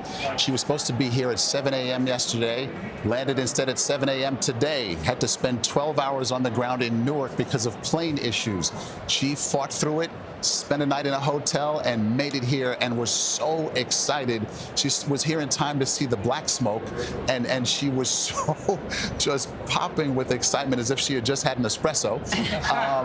And so I only hope she's down there right now. I just want to speak to her, give her a hug, quite frankly, because she was so into this moment and how much it means to her. And I just extrapolate that out. This is tens of thousands of people feeling basically the same way right now. Yeah, absolutely right. I mean, that experience, you multiply it by 1,000 times, by 10,000 times, and in a virtual sense, by millions of times all around the world. That's what the world is feeling right now. Again, to the point that we've all been making since the beginning, the papacy is an absolutely unique institution on the global stage that is invested with the hopes and dreams and also the fears and the anxieties, not just of the Catholic Church, but in a sense of the whole world. And to a lot of people, the world may seem to be on fire with wars, you know, in the Middle East and in Pakistan and India and, you know, Ukraine and parts of Africa and on and on and on. And there's a need for hope, right? What does the Pope have to say to the people to make them feel better? Well, I think his presence, frankly, speaks more than anything he can actually say. So we have traveled quite a lot with the Pope, Pope Francis, Pope Benedict, Pope John Paul II, around the world. And so a lot of people don't necessarily hear the Pope's speeches, but his presence or the gestures, which John Paul II and Francis were very good at, speak volumes. And I mean, how many of us can think of all of the gestures of Pope Francis, all of the wonderful things that he did here in the square during COVID, blessing the square on his own, or the hugging of the people. That's the kind of presence that I think matters. But Maurice raises a good point, which is if they have chosen a statesman to be the next pope, the former Secretary of State here at the Vatican, that is significant. And certainly the message that the cardinals sent jointly in that statement the very last day on Monday before they went into this lockdown, correct? Yeah, absolutely. But I think the fact that, for instance, should it be Cardinal Parolin, and of course we don't know that. Yes. And I want to put an exclamation point on that because we have to leave open the possibility of surprise. But should it be Cardinal Parolin? Sure. Here we go. There we go. Now we know. I'm going to have the Monsignor explain what we're going to hear right now. A new pontiff about to be announced. We are going to see Cardinal Momberti, a French cardinal, come out and say to us, I announce to you, can you tell who great news, good news, Habemus Papam.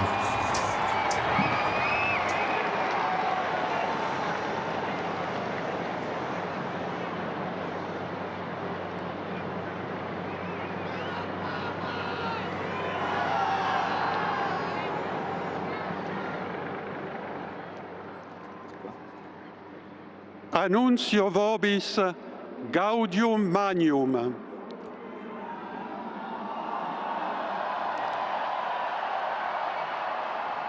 Habemus papam.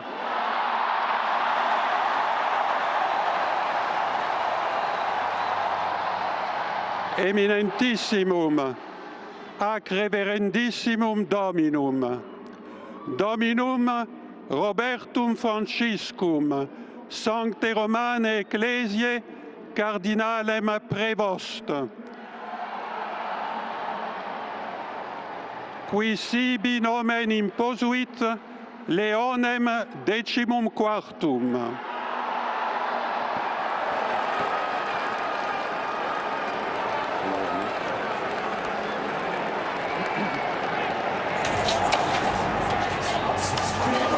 This is stunning. It is an American, Monsignor. Again, a great, great surprise. An American, the prefect of the Congregation of Bishops, who born in Chicago, an Augustinian from a religious order, but moved to Peru as a missionary, and an amazing surprise for the church and the world. A moderate.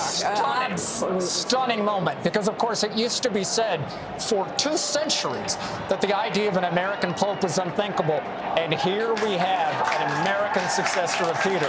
I am absolutely stunned. Never thought an Prevost, American would be Pope. A dark horse, would be the first American-born Pope, and while he was born in Chicago, he was a missionary. He spent a lot of time in Peru. This will be a continuation of the pastoral approach of Pope Francis, correct?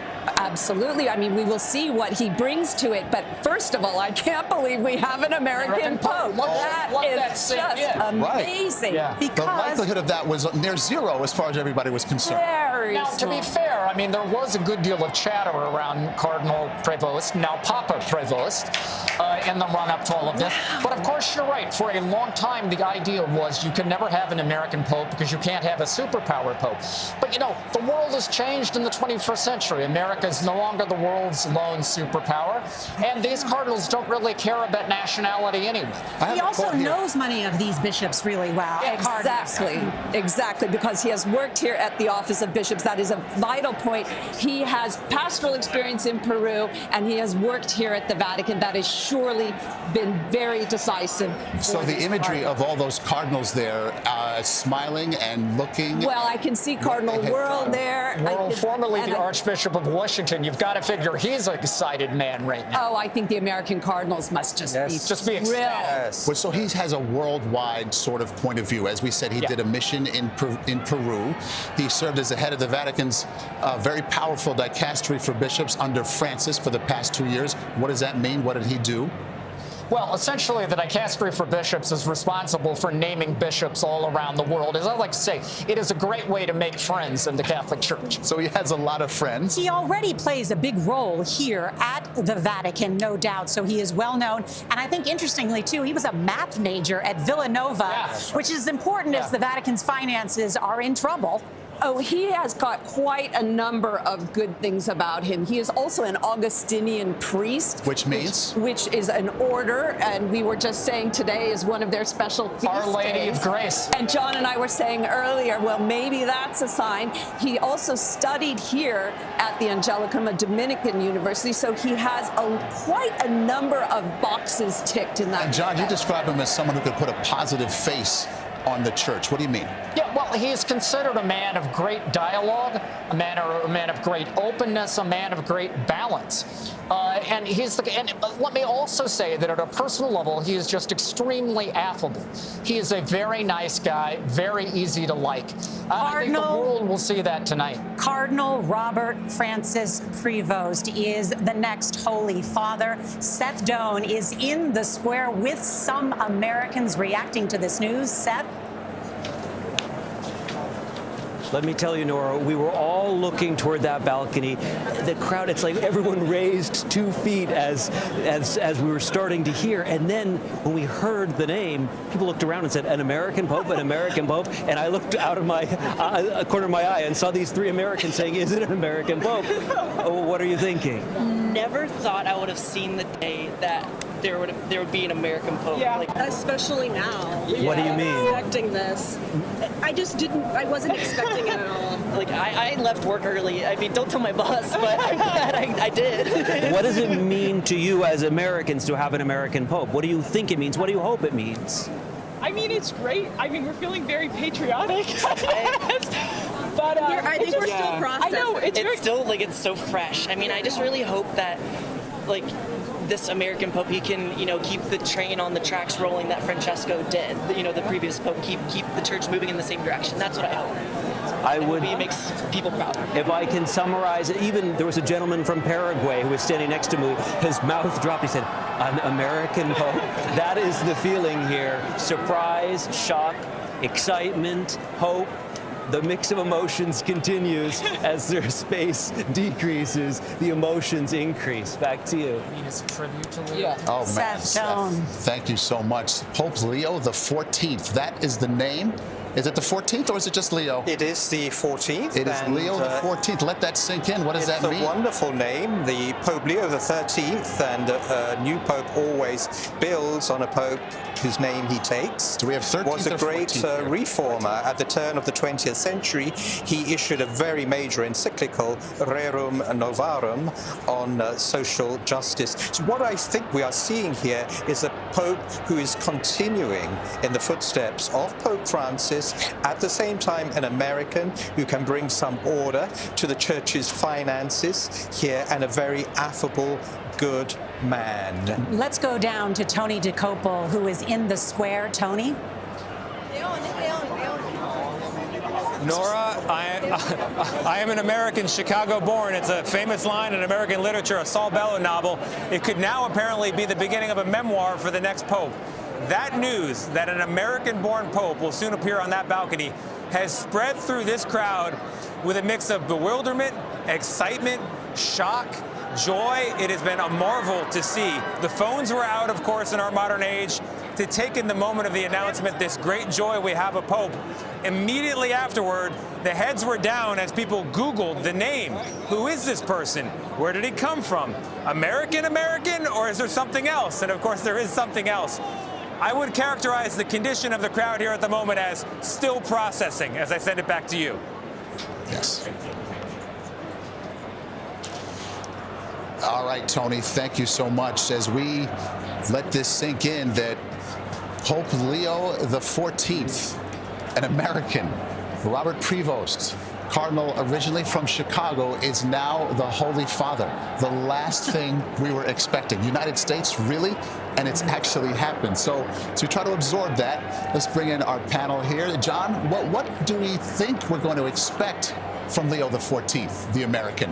Well, first of all, I have to say I am still dealing with a personal degree of shock here, because I've been covering the Vatican for almost 30 years, but I can tell you this is an absolute first. The new Pope has eaten dinner in my house. My wife and I actually had him to dinner a few months ago. It was a delightful evening, but I can tell you it's taken on a whole new luster now. Right? Does that make you holier or less so? I think it makes me lucky. Yeah. But listen, to your point, what I think people are going to see in Pope Leo XIV, and it's going to take me a minute to get over calling him Cardinal Prevost, but in any event, I think what people are going to see is a man of great warmth, great accessibility, and a man who I think what he's going to want to do is reach out and kind of gather this crowd and, in a virtual sense, gather the whole world into his arms. And as I said, at a personal level, what I can tell you is that you'll never meet a nicer guy. Wow. Now, let us be clear. There will be debates and there will be question marks about this Pope. For instance, some advocates on behalf of survivors of clerical sexual abuse have raised questions about aspects of Cardinal Prevost's record, both when he was the superior of the Augustinians and also when he was in Peru. That's going to have to be unpacked in the days to come. And there will be other question marks that present themselves. But all that said, my prediction is that when we see the new Pope step out on the balcony here in a few moments, most people are going to like what they see. What about him personally? What's he like? Look, well, now you're about to find out. Oh, my gosh.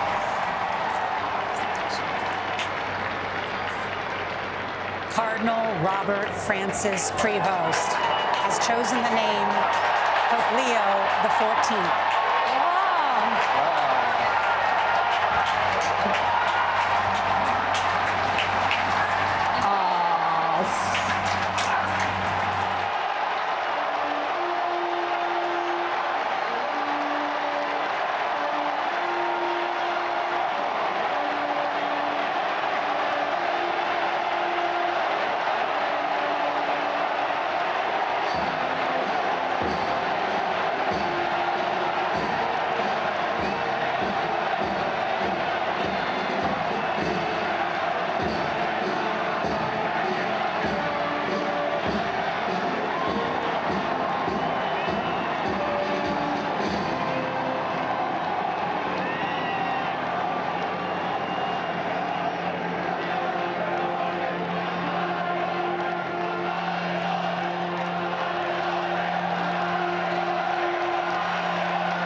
La pace sia con tutti voi.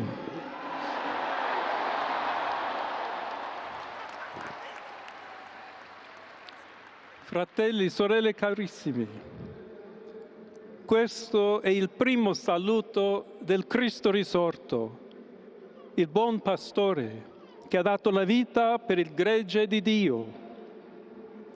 Anch'io vorrei che questo saluto di pace entrasse nel vostro cuore, raggiungesse le vostre famiglie, a tutte le persone, ovunque siano, a tutti i popoli, a tutta la terra. La pace sia con voi.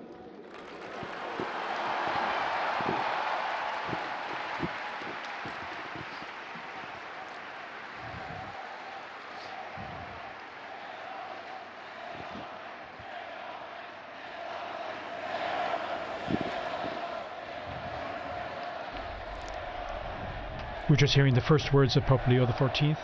As he continues, we'll provide a summary here in just a moment as we listen to his words. Questa è la pace di Cristo risorto, una pace disarmata e una pace disarmante, umile e perseverante. Proviene da Dio. It comes from God. Dio che ci ama tutti. God who loves all of us incondizionalmente. without any limits and conditions. Ancora conserviamo nei nostri orecchi quella voce debole ma sempre And we still have coraggiosa the sound di in our Papa ears of the weak voice of Pope benediva Francis, Roma. who was blessing Rome here. We have that fresh in our minds and our hearts. Il Papa che benediva Roma dava la sua benedizione al mondo intero, quella mattina del giorno di On that Pasqua. morning, on that day of Easter Sunday, Consentitemi di dar seguito a quella stessa allow me benedizione. to continue Dio that ci same vuole blessing. bene, Dio vi ama tutti God loves everyone. e il male non prevarrà. Evil will not Siamo prevail. tutti nelle mani We di are all Dio. in the hands of God.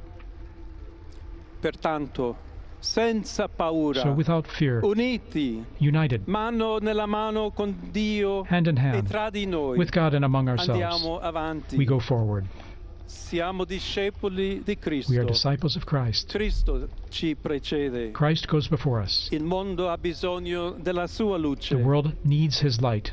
L'umanità necessita di Lui come Humanity il ponte needs per him. essere raggiunta da Dio e dal suo amore. But as the bridge between God and his love, Aiutateci anche voi, poi gli uni gli altri, a costruire i ponti may we all con il build dialogo, bridges con l'incontro, with dialogue and unendoci encounter, tutti per essere un solo so that we can popolo, all be sempre in pace. one people, all in peace. Grazie a Papa Francesco. Thank you, Pope Francis, for all.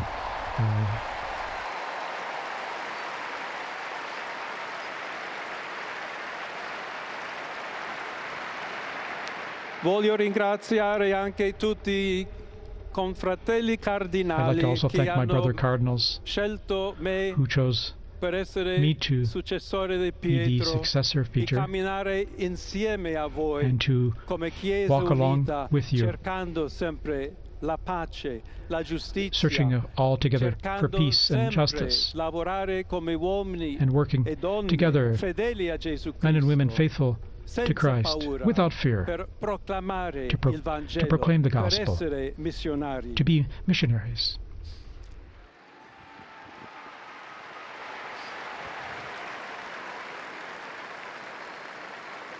Sono un figlio di Sant'Agostino. I'm a son of Saint Augustine, Agostiniano, and I'm an Augustinian che ha detto: con voi sono cristiano who said, e per voi vescovo. with you I am a In questo Christian, and senso for you I am possiamo a bishop. tutti camminare So insieme may we all verso quella walk together patria towards that, la quale Dio ci ha preparato. to the place that God has prepared for us. Alla Chiesa To the Church di Roma, of Rome, un saluto speciale. a special greeting as Bishop of Rome. Of course. Dobbiamo cercare insieme come essere We've una got to Chiesa look missionaria, at how we can together be Chiesa, a missionary una Chiesa church, che costruisce i ponti, a church that il builds dialogo, bridges, sempre aperta a ricevere, that is come questa always piazza open con le braccia to receive aperte, a tutti, everyone, tutti coloro just like che in hanno this square, bisogno to receive della everyone, nostra to welcome carità, la everyone, nostra presenza, our charity, il dialogo, our l'amore. dialogue and love. Y se me permiten también una palabra, un saludo. And now, a greeting in Spanish. Please allow me. A todos aquellos, y en modo particular a mi querida diócesis de Chiclayo en el Perú. But especially to the people of my diocese of Chiclayo in Peru. Donde un pueblo fiel ha acompañado a su obispo, ha compartido su fe where we had such faithful people accompanying the bishop, and we had such faithful people helping the bishop. To all of you, the people of Rome and of Italy, we need to be a synodal church, a church that's a pilgrim, that shows charity always, and especially is charitable to those who are suffering.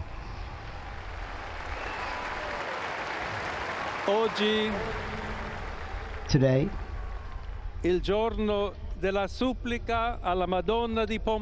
today is the day of praying to the Madonna of Pompeii.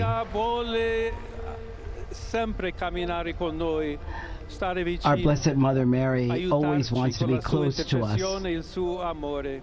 She always wants to intercede for us through her love. So let us pray together for this new mission, for all of the church, for peace in the world, that she will help us give us a special grace, our Mother. Hail Mary, full of grace, the Lord is with you. You are blessed among women, and blessed is the fruit of your womb, Jesus. Holy Mary, Mother of God, pray for us sinners, now and at the hour of our death. Amen.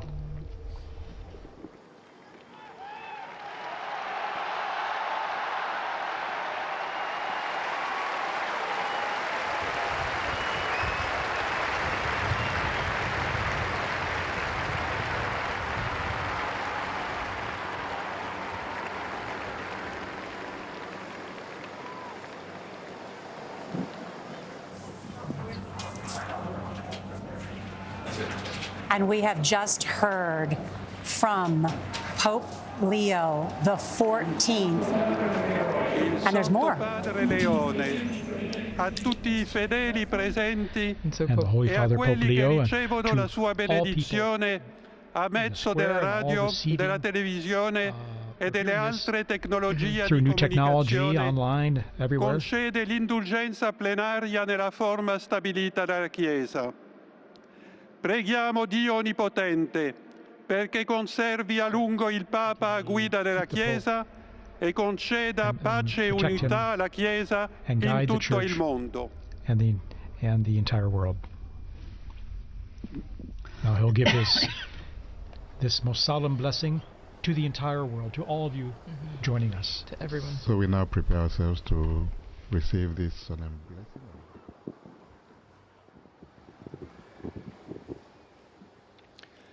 Sancti Apostoli Petrus et Paulus, de quorum potestate et auctoritate confidimus. So, ipsi intercedat pro nobis ad Dominum. The holy apostles Peter Amen. and Paul. Precibus et meritis Beate Mariae Semper Virginis. And we also Beati pray Michaelis to the Blessed Mary, Beati Ioannis Baptiste, to et Sanctorum Apostolorum Saint Petri et John, Pauli et Omnium Sanctorum. Misereatur vestri omnipotens Deus, et dimissis omnibus peccatis vestris, perducat vos Iesus Christus ad vitam aeternam. Indulgentiam, absolutionem et remissionem omnium peccatorum vestrorum, spatium vere et fructuose penitentiae, cor semper penitens, et emendationem vitae, gratiam et consolationem Sancti Spiritus, et finalem perseverantiam in bonis operibus tribuat vobis omnipotens et misericors Dominus. Amen. Et benedictio Dei omnipotentis, Patris et Filii et Spiritus Sancti descendat super vos et maniat semper.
This is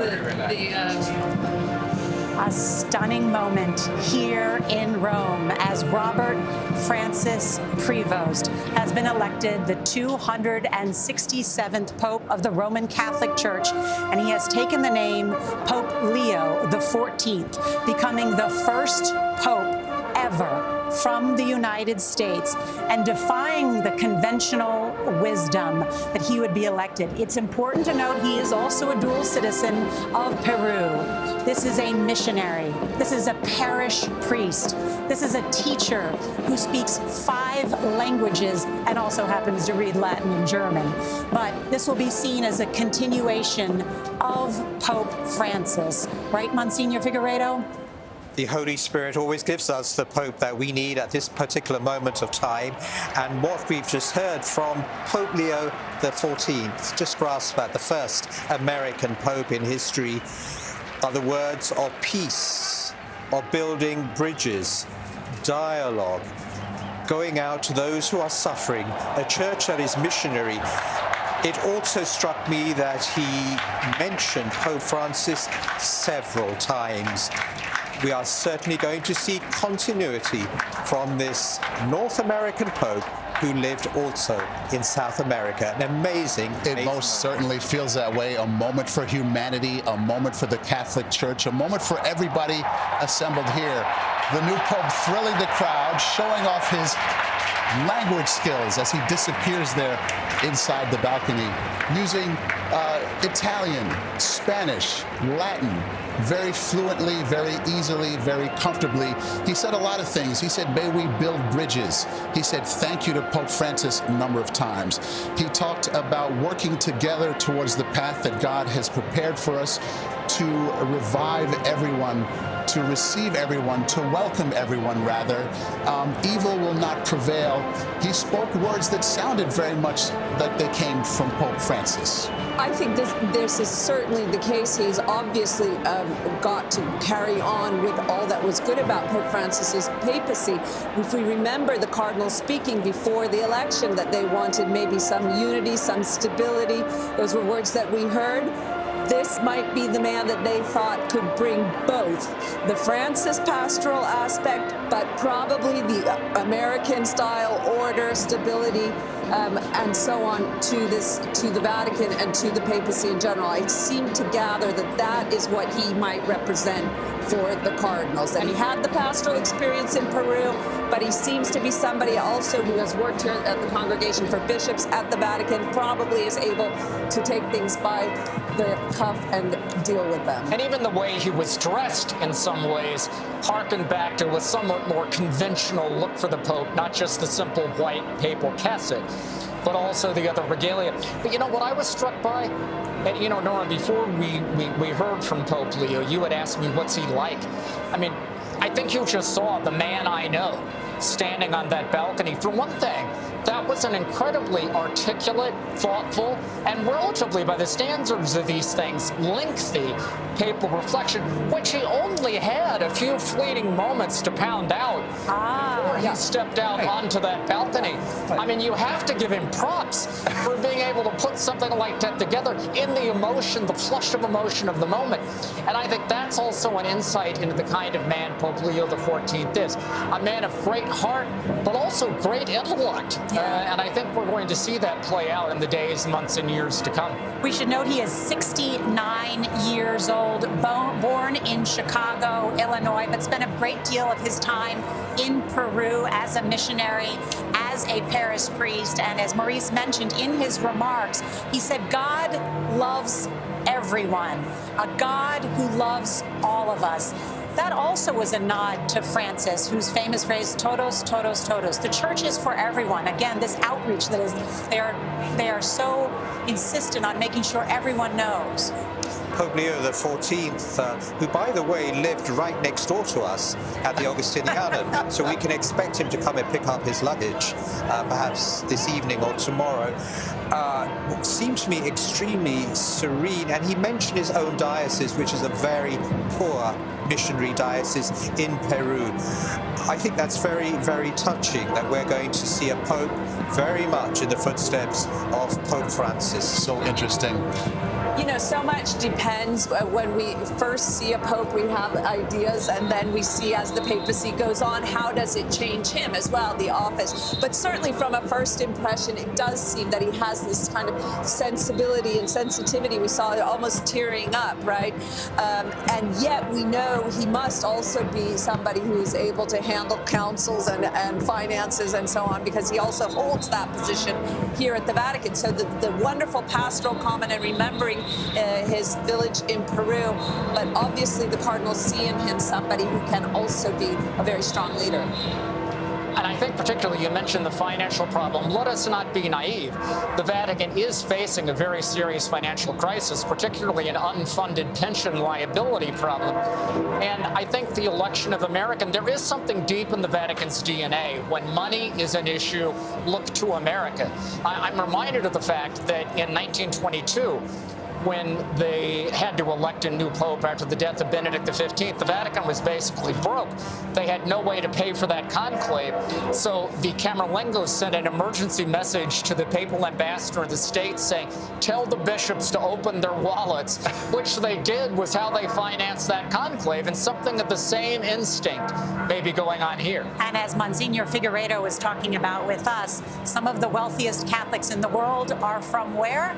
From the United States. In fact, I was with a group just this past week, the Papal Foundation, who are handing Pope Leo XIV $16 million this week. Whoa, and that is significant. I just want to, there's so much to talk about what this means, but I do want to get a sense of that crowd, too, that has been spending hours in the hot sun in order to get a sense of who the Cardinals elected today. So Tony DeCopel of CBS Mornings is down in the square. Tony? Hey, Nora. Well, the crowd is starting to clear out now, but there's a moment from when the Pope appeared, the new Pope appeared on the loggia, the balcony there, that's going to linger with me for a long time. Like the eyes of the world, my eyes were faced to him towards St. Peter's Basilica, but at a certain point, for some reason, I'm not sure, I turned away and I looked instead at the crowd itself, and you have what seems like all of humanity. I have to pause for a second because a crowd just walked by chanting USA, USA. I'll get to that in a moment. First, the humanity. Turning to my left, people down the avenue as far as the eyes could see. And some are in prayer, their eyes closed, their head down. Others are looking skyward to the heavens. But each and every one I saw had a look of serenity on their face. And that's really what this is all about. Now, about the men chanting USA, USA. The Americans in the crowd found me. There's another chant. And we looked at each other and said, an American Pope? An American Pope? And then other people that were not American were doubtful. They were, are you sure? Are you sure? And then when Pope Leo from the stage said, hello to my people in Peru, major points. Suddenly he's not the American Pope. He's the South American Pope. So there's two answers to the question of where he's from. If you're American, you'll say he's from Chicago.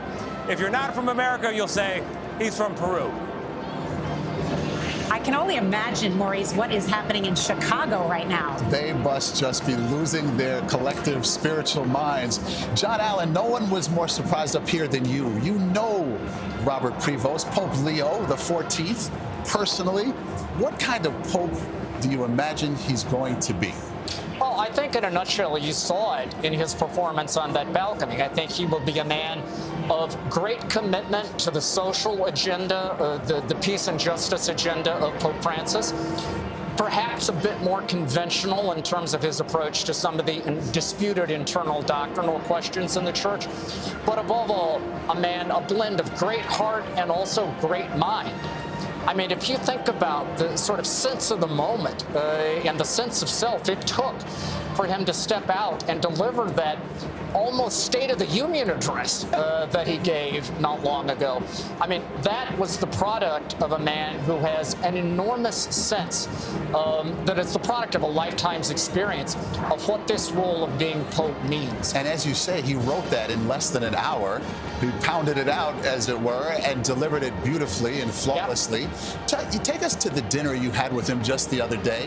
What was that like? What's he talk about? What kind of person are we talking about? Well, it was 2 or 3 months ago. Part of it was we were talking about his experience in Chiclayo in Peru, the diocese where he served.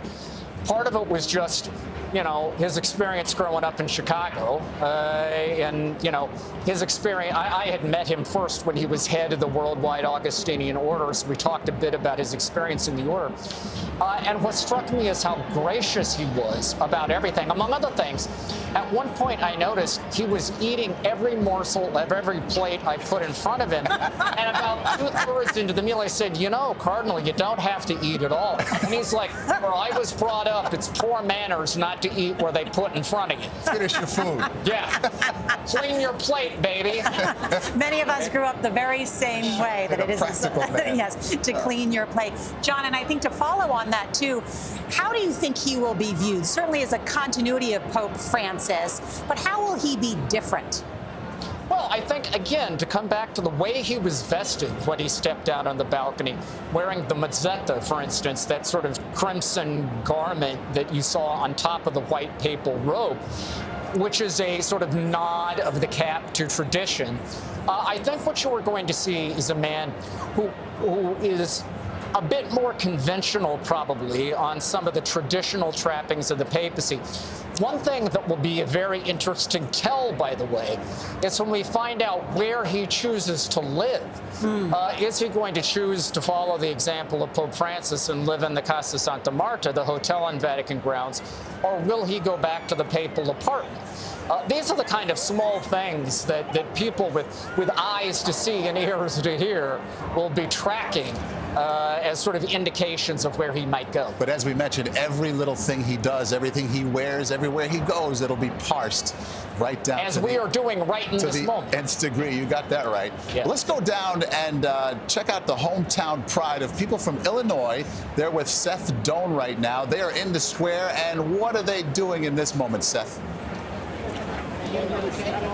That's right, Maurice. I met John and Jill Bowling this morning. They're from Illinois, and we were talking about what brought them here. They said, well, when we heard that there was a conclave, we had to buy a ticket and come to Rome. So you scheduled this trip from America specifically for this. And I said, oh, it must be, you're Catholic. And they said, no, we're not Catholic. And that's what got us talking.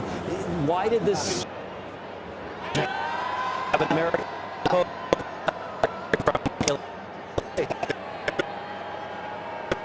To be here, surrounded with people from all over the world, divided in so many ways, and yet united by this moment, and with the opportunity to see a new Pope, American of all things, which is amazing. But I think the fact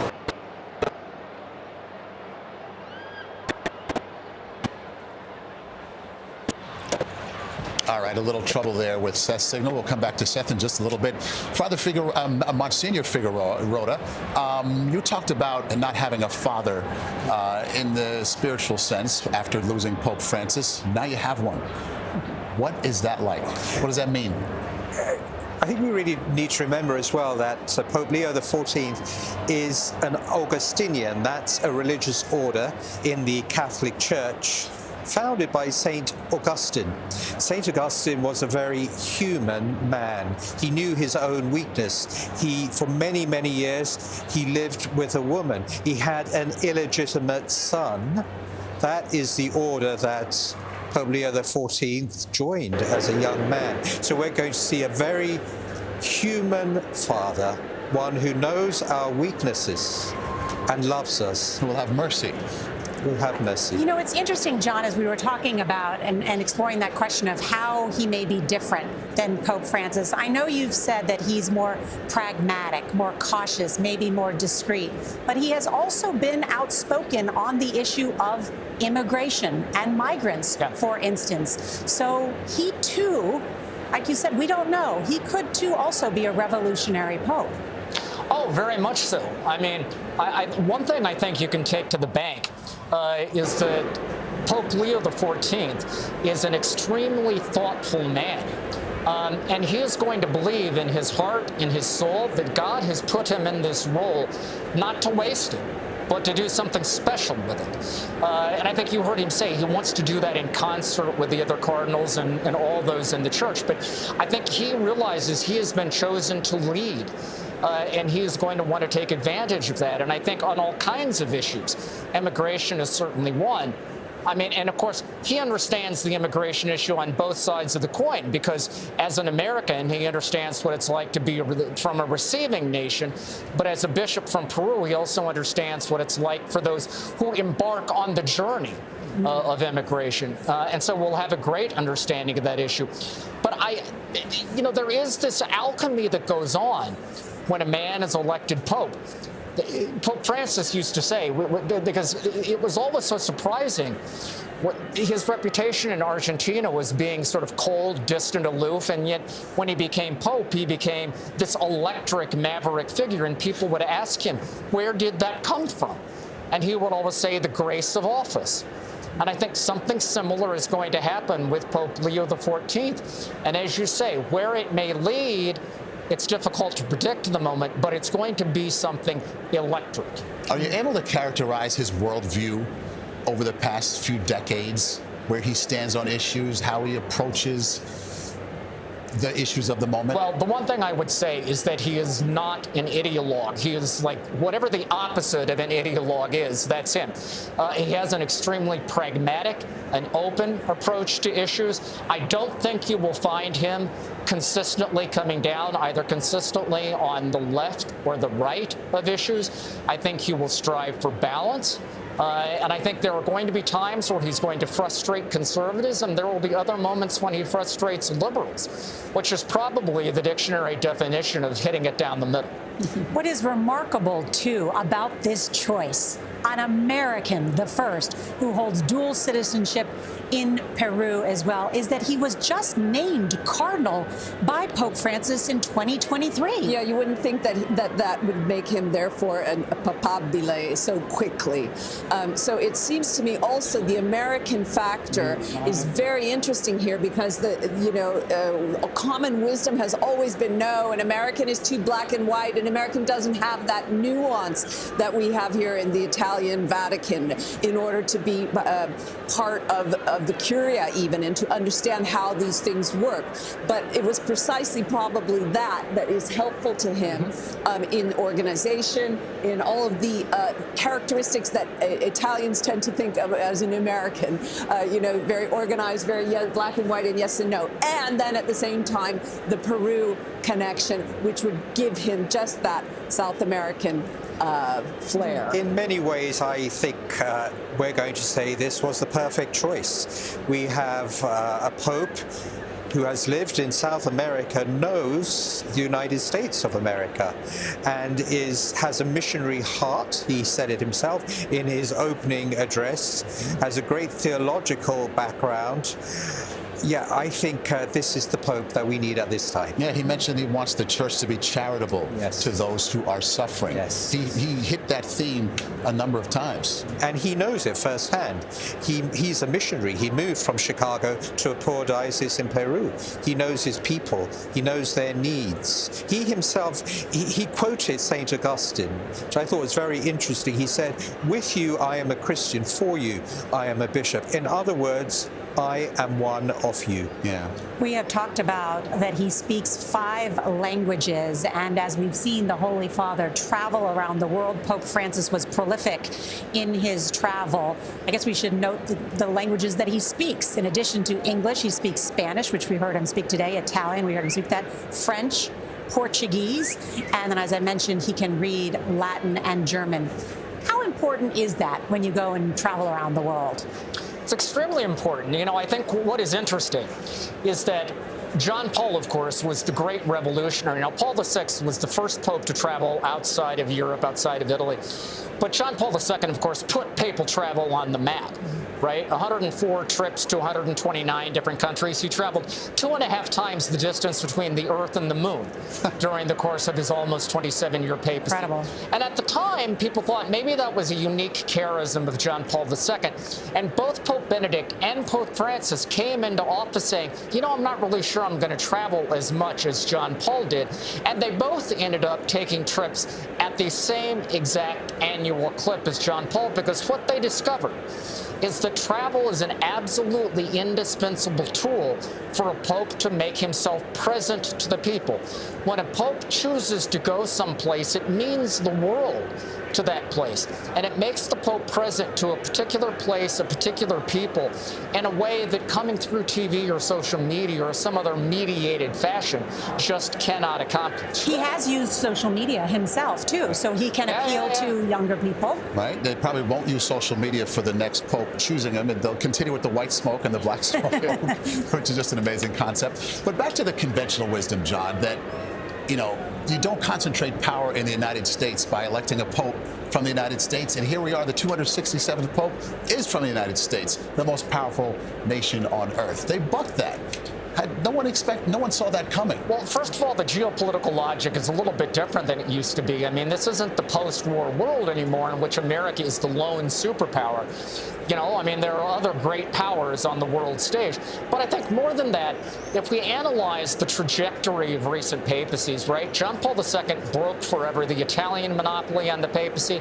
Francis forever broke the European monopoly on the papacy and created a new environment in which the Pope could come from anywhere. I don't think these cardinals cared about the passport that a candidate held. They cared about the qualities he would bring into the office. And I think they looked at Robert Francis Prevost and said, that's our Pope. A whole new day.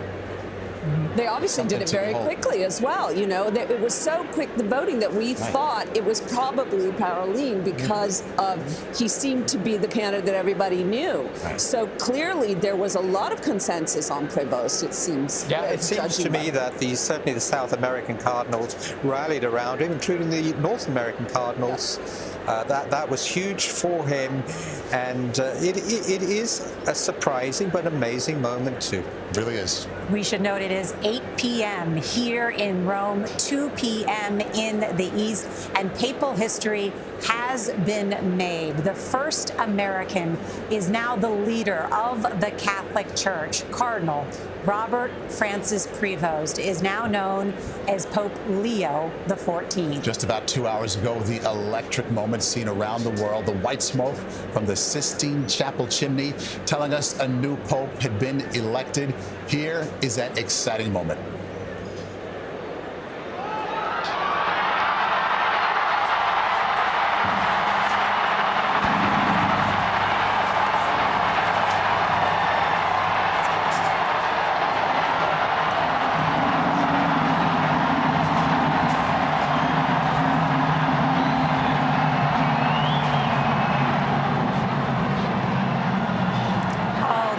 Cheers everywhere, goosebumps, and then an hour later, Pope Leo XIV greeted the world for the first time to grant his Urbi et Orbi a blessing. Take a listen.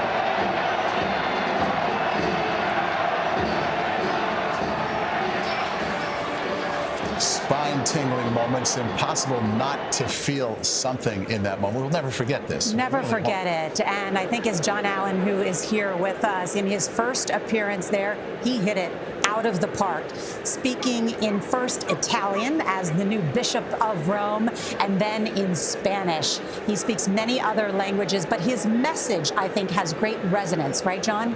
Oh, absolutely. I mean, if you think about what he was able to pack into that address, I mean, there was a great homage to Pope Francis that ran through it, but also a great nod to his Augustinian roots. And, you know, as we've been talking about him and his background, we haven't really hit much on the fact that he was twice a leader of his own Augustinian order. He was the superior in Peru, and then he was the superior of the worldwide Augustinian order.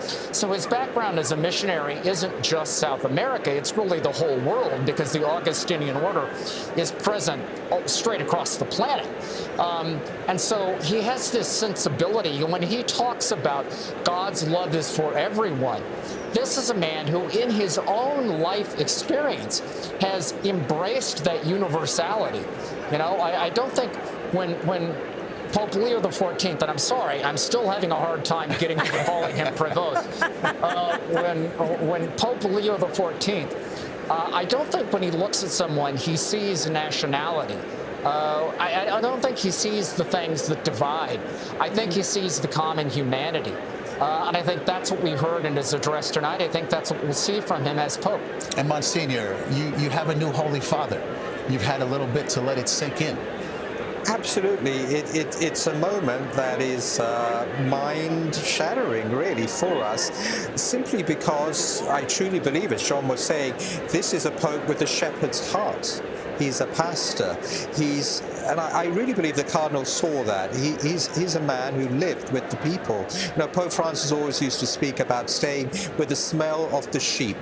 And it wouldn't surprise me if we see Pope Leo XIV walk over this evening to the Augustinian house next to us to greet his brothers, whom he lived with. This pastoral approach, as you are mentioning, and I think him as a missionary, right?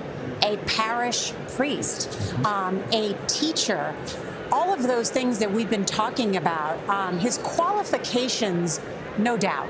And certainly, but one thing that people are talking about and starting to talk about, because this is an unconventional choice, the American, as we were all very surprised. He was on our list of the Popefuls. We've done the research, but it is an unconventional choice. But one of the things that is coming up in the discussion is certainly the Vatican's financial problems. How much do you think that was a factor? I mean, it was in the huge Wall Street Journal investigation just yesterday about this. How much, Delia, do you think this was a factor? Well, I think it was. I think it was because as head of an order even, he would have had to have had some experience with financial dealings. And even if he doesn't personally have it, I think they might have looked to an American to be the presence, to make the tough decisions and to be on top of the issue, because the problem with the Vatican finances is you have to kind of pull in all the threads and really keep the books straight. And so I think that was a large part of why they went towards an American. And then, of course, the fact that he has the Peruvian pastoral experience, the combination is just perfect for those kind of issues. As long as we're talking about tough issues here, we can't ignore the church sex abuse situation. And you say there's some tangential, at least, contact with that on the part of the new Pope?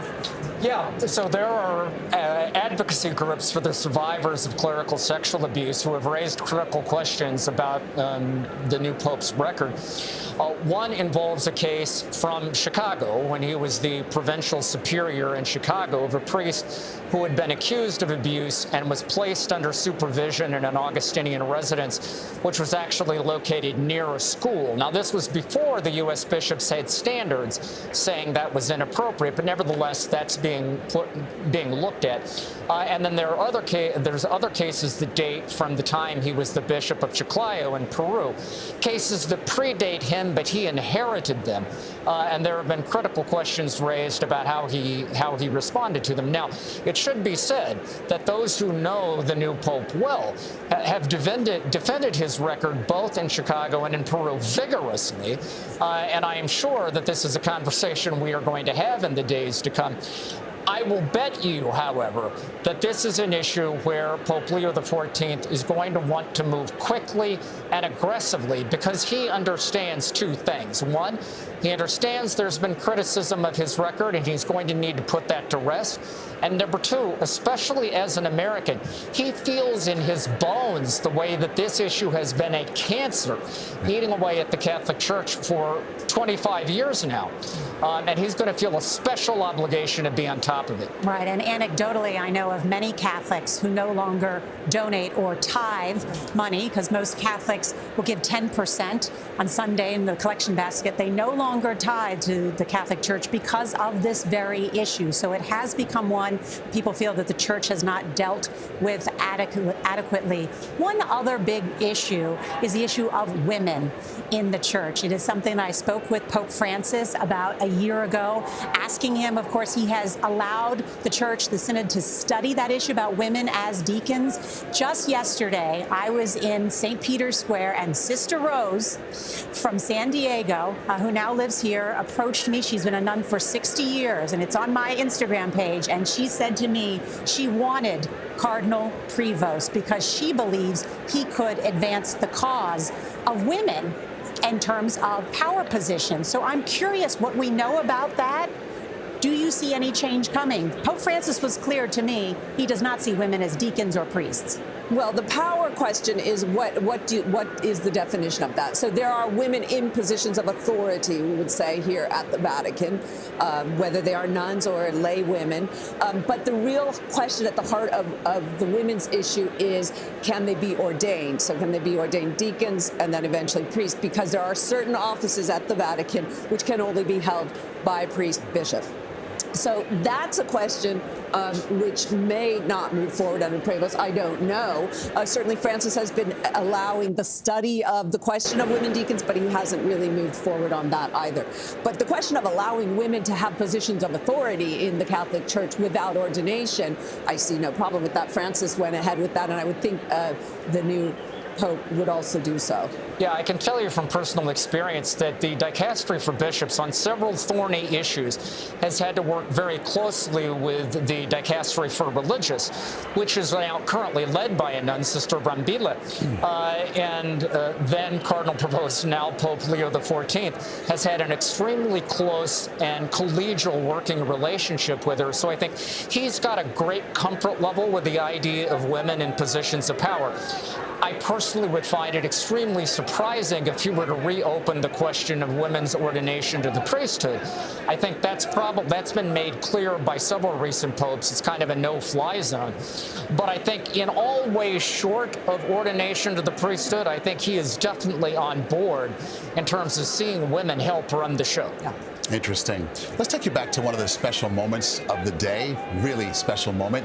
Here it is, the moment Senior Cardinal Deacon. This was about how long ago? About an hour and change ago, and made the historic announcement that a new pope had in fact been elected. Let's watch. Habemus papam.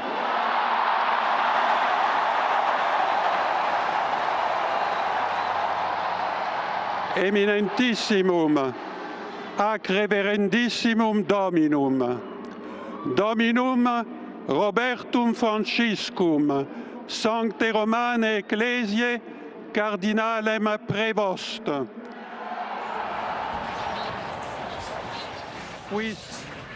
Here we had been sitting all afternoon wondering who this is going to be, when's it going to happen, and we hear, to our shock and surprise, it's an American. It's Prevost from Chicago. On the fourth vote. Right away, and we just were literally blown away, right? Blown away. Totally shocked. I mean, we had done all kinds of research and removed the Americans from the list, thinking not going to happen, right? Because that's the conventional wisdom. And we misled you as well, didn't we? Right, you had us thinking it's going to be an Italian. We were sure it was going to be an Italian. Right, and so here we are now, and you've had a little bit to let it sink in. Where are your thoughts right now? Well, I just, for myself, if we look back, Jesus himself chose the unlikeliest of candidates. Peter would have been the least likely candidate to be the first pope. You know, he denied him 3 times. He ran away from the cross. So we're just seeing a continuity of the first Pope Peter. I was just looking back in terms of an interview he gave as when he became the leader of the dicastery of bishops here at the Vatican, where he has had this powerful position after just becoming cardinal in 2023. And when he got that powerful position, he said, "I still consider myself a missionary." This is a missionary, a parished priest, a teacher who speaks multiple languages. I just think that's a key part of this. A math major from Villanova. His biography biography tells us a lot about him. Absolutely. A kind of regular guy, the common man like Francis was, but seems to have another part of him which is going to help with a lot of the issues administratively at the Vatican that they wanted. And I think if we were talking about the Paroline earlier, that was one of the problems with him. Yes, he could have done the administrative side, but not necessarily the pastoral side. So they found somebody who's a wonderful pastor as well. Interesting. Leo XIV, among his first words were to say, "Thank you, Pope Francis," not once or twice. It felt like at least 3 times. Yes. Very important to underscore that. Tony DeCopel in the square as people begin to thin out there. And what are your final thoughts here, Tony? Well, Maurice, we're all fixated on this idea that it's an American-born pope, maybe a debate with the Americas, plural, where there was someone with a flag, they were being chased around, some chants of USA, USA, but it occurs to me we should be thinking about this very, very differently. This is a 2,000-year-old institution, divinely revealed, divinely created, bigger and older than any country on earth. It's beyond nations, it's beyond any individual person, it's beyond a resume. That's the lesson I've learned in chatting with people as they filter out. They are feeling the big thoughts, and I think we should leave people with those as well. This is about humanity, not about any country or location on a map. All right, Tony, thank you. Tony, thank you very much. And Monsignor Figueiredo, a final thought as we wrap up today's historic coverage. After a Polish pope, a German pope, an Argentinian pope, we are left surprised again with an American pope. But God says this is the pope the world and the church needs at this time of history. That's right. An incredible moment here, and thank you all for joining us to witness the tens of thousands that ran to the square for this very moment after hearing the bells ring across Rome. The nuns who were here with us at the convent who cried out in excitement and then sang hallelujah after they saw Robert Francis Prevost come out on St. Peter's Basilica on the loggia to say the church is for everyone. So as the sun sets here in Rome, a new chapter for the Roman Catholic Church. The 267th Pope is Pope Leo XIV, born in Chicago. Wow, but has spent so much time. I mean, just to say it. That's the last thing we expected today, right? I know. And then he spent so much time, as we've talked about, is a missionary in Peru. He will no longer be known as Cardinal Prevost, but as we mentioned, Leo XIV, an Augustinian that has such great significance. And we were all here to witness the white smoke appearing just before 6:08 this evening, right here in Rome, signaling that he had secured at least 89 of the votes from the 133 cardinal electors. I've seen this 3 times now, and each time it's different, it's unique, and absolutely incredible. Just 2 days to reach that 2/3 majority. Pope Leo XIV is seen as a progressive on many social issues. Overall, many view him as a centrist. And like his predecessor, Pope Francis, Prevost has spent time embracing marginalized groups. We shall see going forward, most certainly. Our coverage will continue on CBS News 24/7, your local news, and tonight on a special expanded edition of the CBS Evening News. We thank you to all of our correspondents, contributors, and entire crew here in Rome. This has been a CBS News special report. Alongside Nora O'Donnell, I'm Maurice Dubois. Good day.